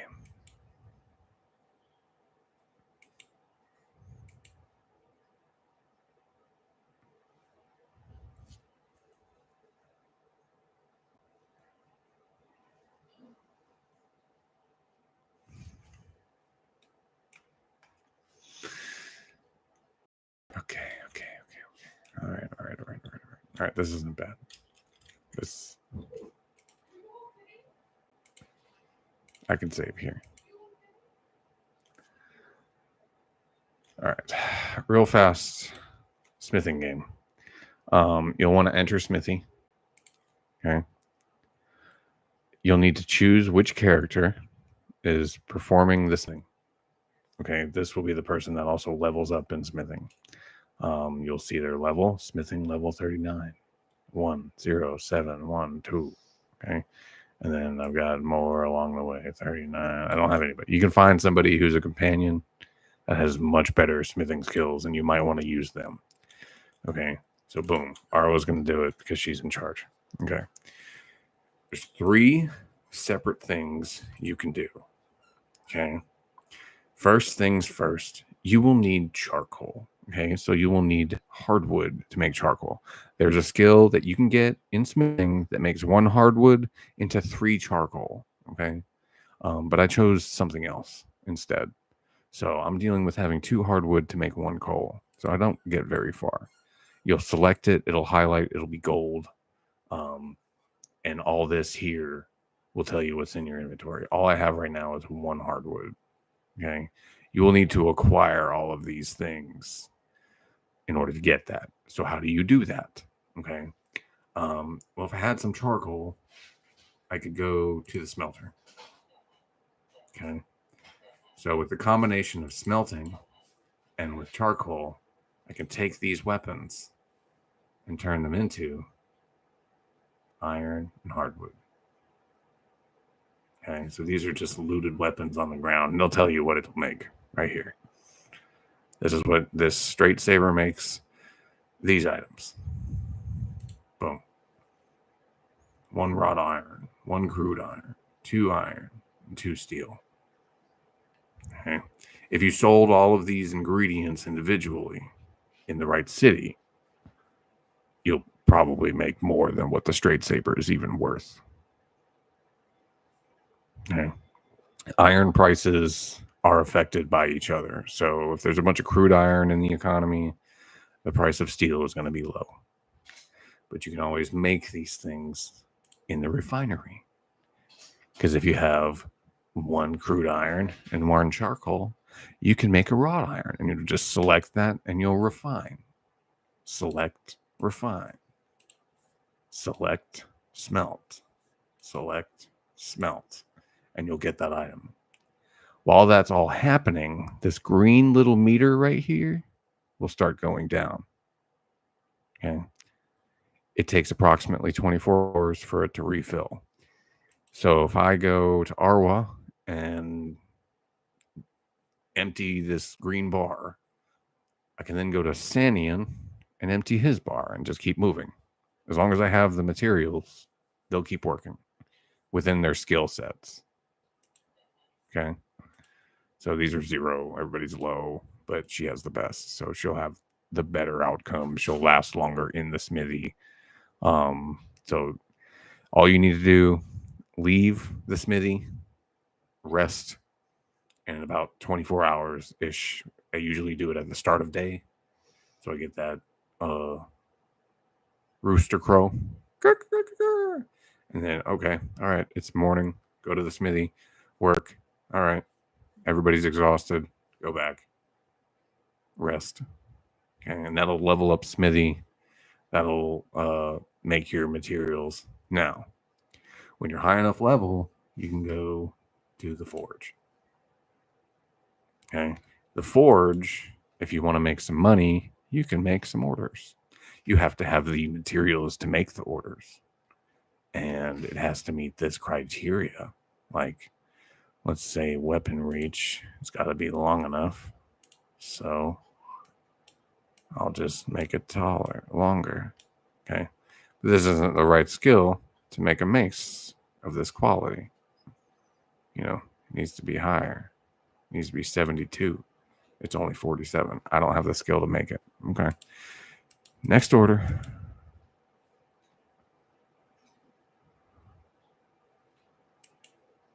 Boom. This is what it wants me to make.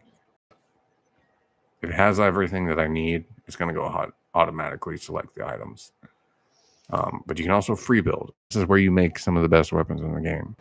I haven't really done it, but all of these things balanced with certain items, which how do you get these recipes? Smelting. As you smelt these items, you'll learn how to make them. So you can go to the forge and you'll learn how to make this type of blade. Or this type of blade. Or this guard. Pommel or whatever. Okay, so now it's just a dagger because it's so short. Because that's all I can make. Or I can go here, make a two-handed sword. This is the best thing I can make right here. I can make it larger.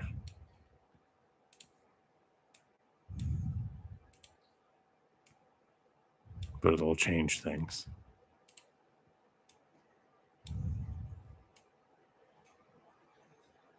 Okay, and I got these recipes for these different points. The blade, the guard, the handle, and then the pommel from smelting a bunch of different items. So you'll start here with smithing. You'll select your person, whoever is the higher level. Remember, you have this little bar here if you have enough people. Every one of these people can perform smithing. They just have different endurances. So you may not get as far with everybody else. And the higher level, usually better. So as you're refining to level up, getting whatever you can out of whatever you can, usually what I'll do is I'll just buy a bunch of hardwood when I get a bunch of money, ride around to a bunch of different cities that sell hardwood. The villages are marked with what they sell, so you'll know. I can show you that.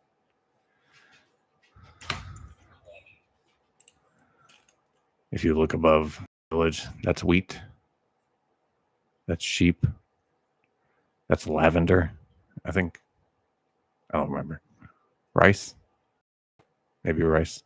That's cotton. That's iron. Cows. Wood. Right over here. Wood. That's hardwood. It's mostly in the Botanian area. These are all actually randomly generated. Every time you load up a new game, these things that they do, except a select few, like anything next to water is usually fish. I don't think these are much different. Oh, no, they're set. Never mind. These are set. It's not that. I was thinking of something else. So here, wood, boom, boom. I would ride over there, grab some wood, and just get a stockpile of wood. Okay, ride around, get it all. Go to a smithy. Okay, go to the refinery.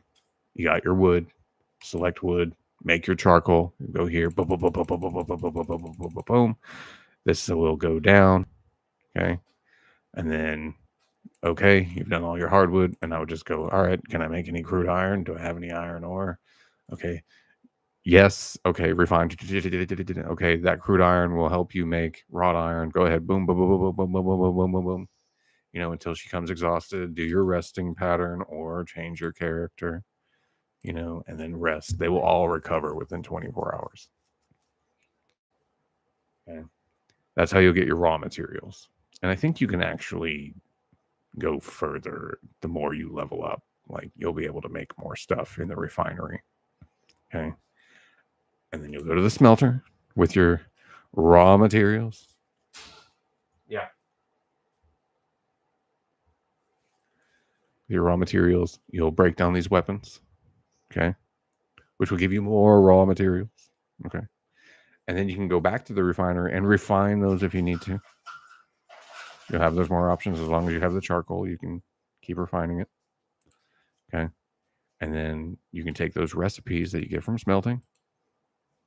Okay. You'll choose the weapon you want to make. Okay. It'll tell you how many parts are unlocked. Obviously, I have unlocked a lot of daggers. Okay. I'm only just now getting to the point where I can do this, and I just haven't done it.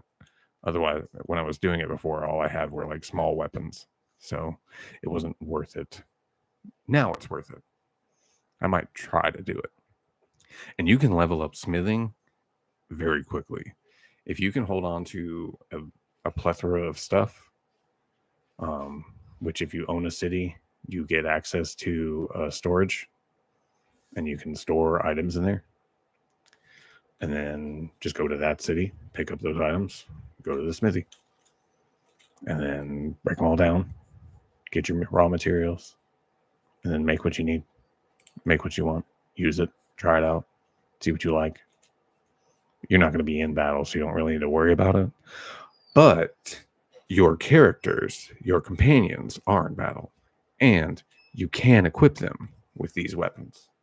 Okay, and you want to. Okay, if you get a companion, all he starts off is with a rusty sword and a piece of shit piece of armor. Okay, you want to upgrade his shit, and you can do so.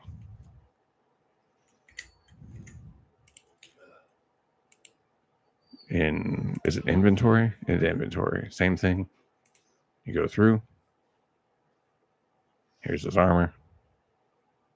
If you need to sort through things, you use this. This is easier on the PlayStation. Here's all your melee weapons. There's your throwables, your shields, and your bows and your crossbows. Here's all your armor. All of your armor. And it'll always be grouped together. All your caps will be ordered from cheapest to most expensive. Okay. That's how you know if it's better than the one before it. It's lower on the list. Unless I do this, okay? If I give him this cap, it's going to take his previous thing and put it at the bottom. Same thing if I do this. Okay, it should. Oh, you know what? Because there was. Let's do this. Boom. Now I'll take that back. And now there's that shitty little habit sitting at the bottom.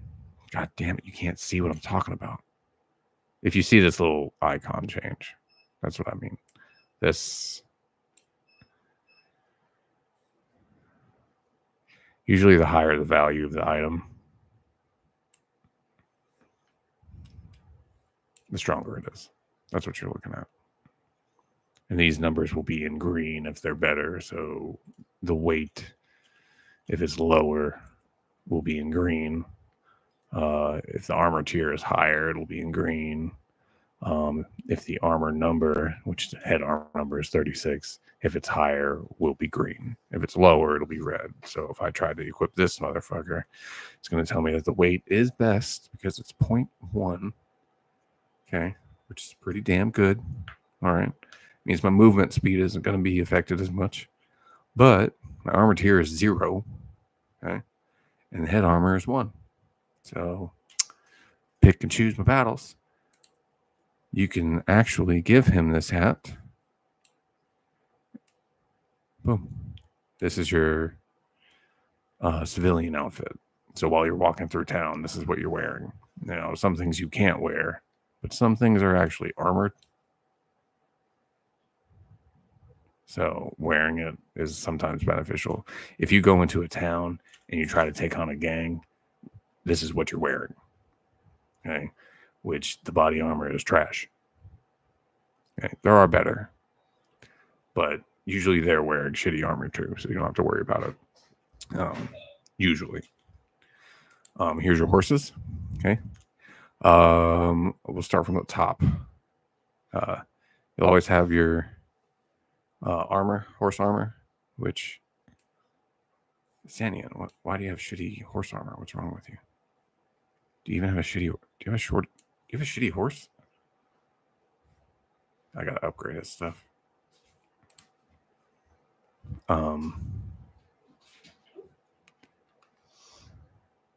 This is an old Sumpter horse. It's just a mount. So if you have a foot soldier and he needs a horse to upgrade, it'll use one of these. It'll say the type is mount. And then those are mounts, mount, mount, and then I think it's going to be towards the bottom. Mount. Oh, I see. Okay, see the mount type. That's what we need to read. Okay. Yeah, mount type. This is what you need. This is when it's a mount. Down at the very bottom of the list, it'll say mount type. If you go up, these are just pack animals. They only hold inventory.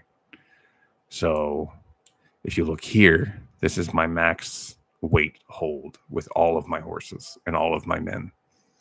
Okay. So if I move these pack camels out of here, I lose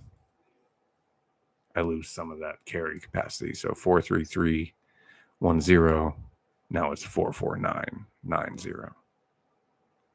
So having pack mounts and stuff is important to hold your stuff. That's how you increase your carrying capacity. So now I can carry 25,000 pounds worth of shit, which is mostly just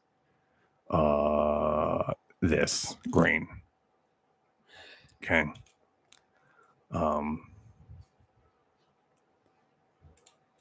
Whoops. Don't do that. So, yeah, it does say mount, which is tricky, but it's not actually a mount.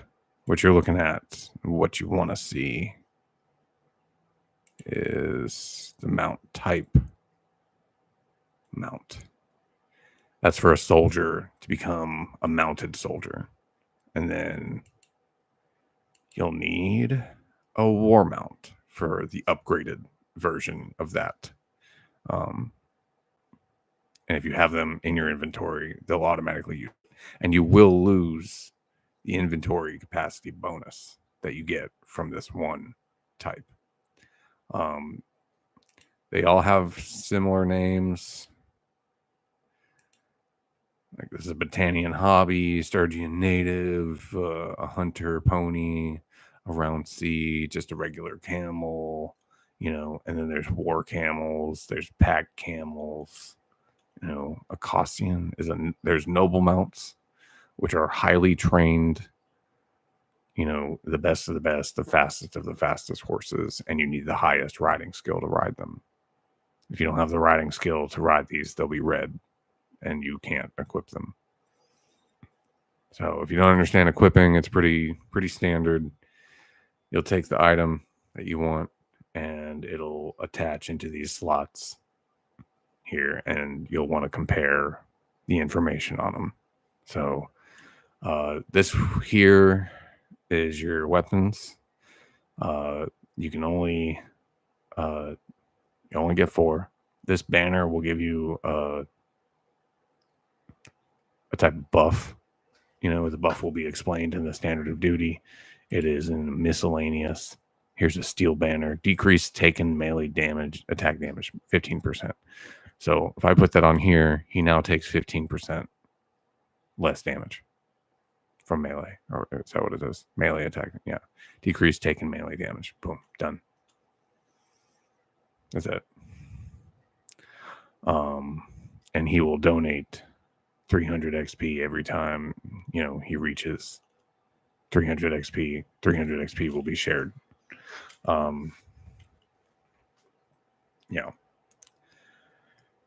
You'll want a sword. Will tell you the symbol. One-handed. Shield. Only is one-handed. A bow. We'll give you all these stuffs. It's a bow. Not usable with one hand. So you need to have 2 hands available to use it. You also need to have ammo. Otherwise, it's pointless. You cannot use it on a mount, which he has a mount. So maybe this is just a bad bow to give him. So I have a better bow. I have a hunting bow. Hunting bow does not say I can't use it on a horse. I just can't use it with a shield. So this would be better because he can ride around now and use it. But if he got knocked off the horse, he would be able to use the other bow.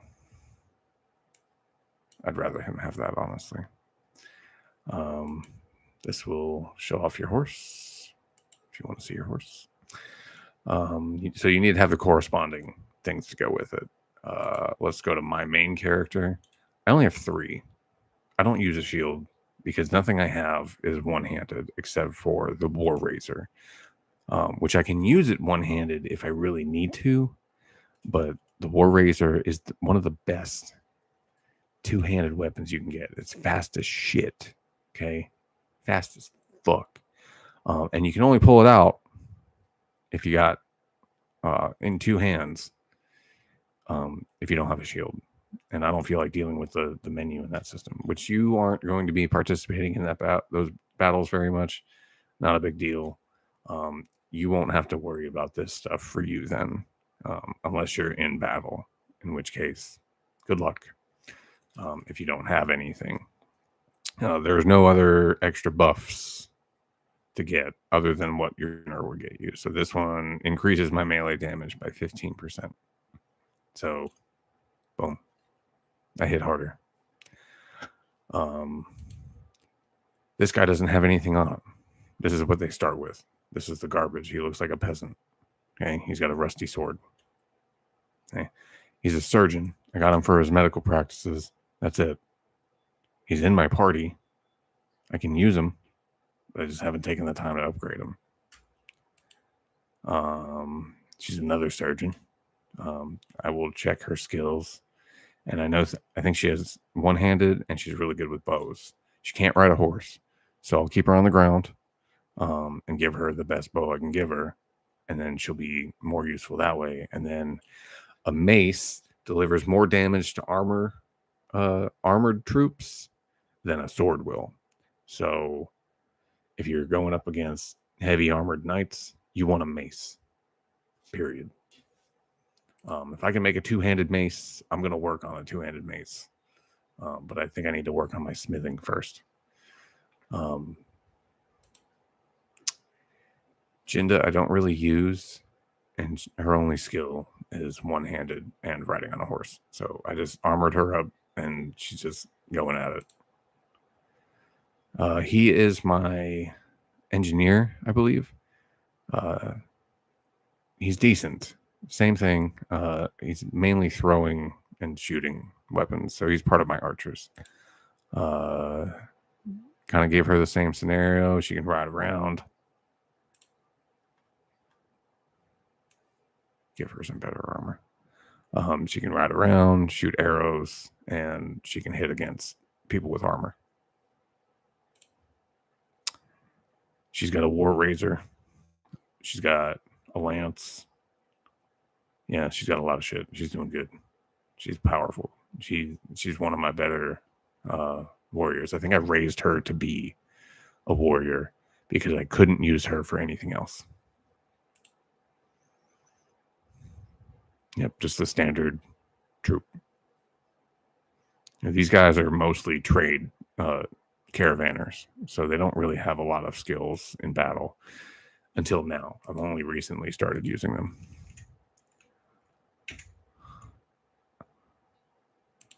I'm going to exit before this game makes me do anything. Before it makes me lose my save. I lost a save doing that.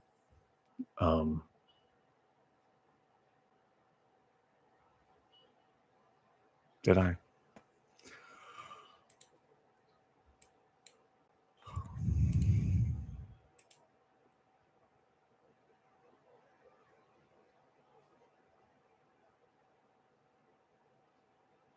There's auto saves. Okay. All right. Yeah. This is where I was.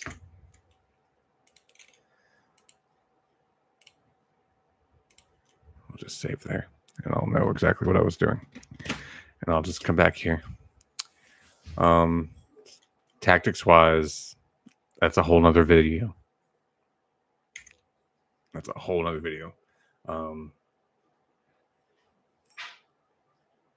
Yeah.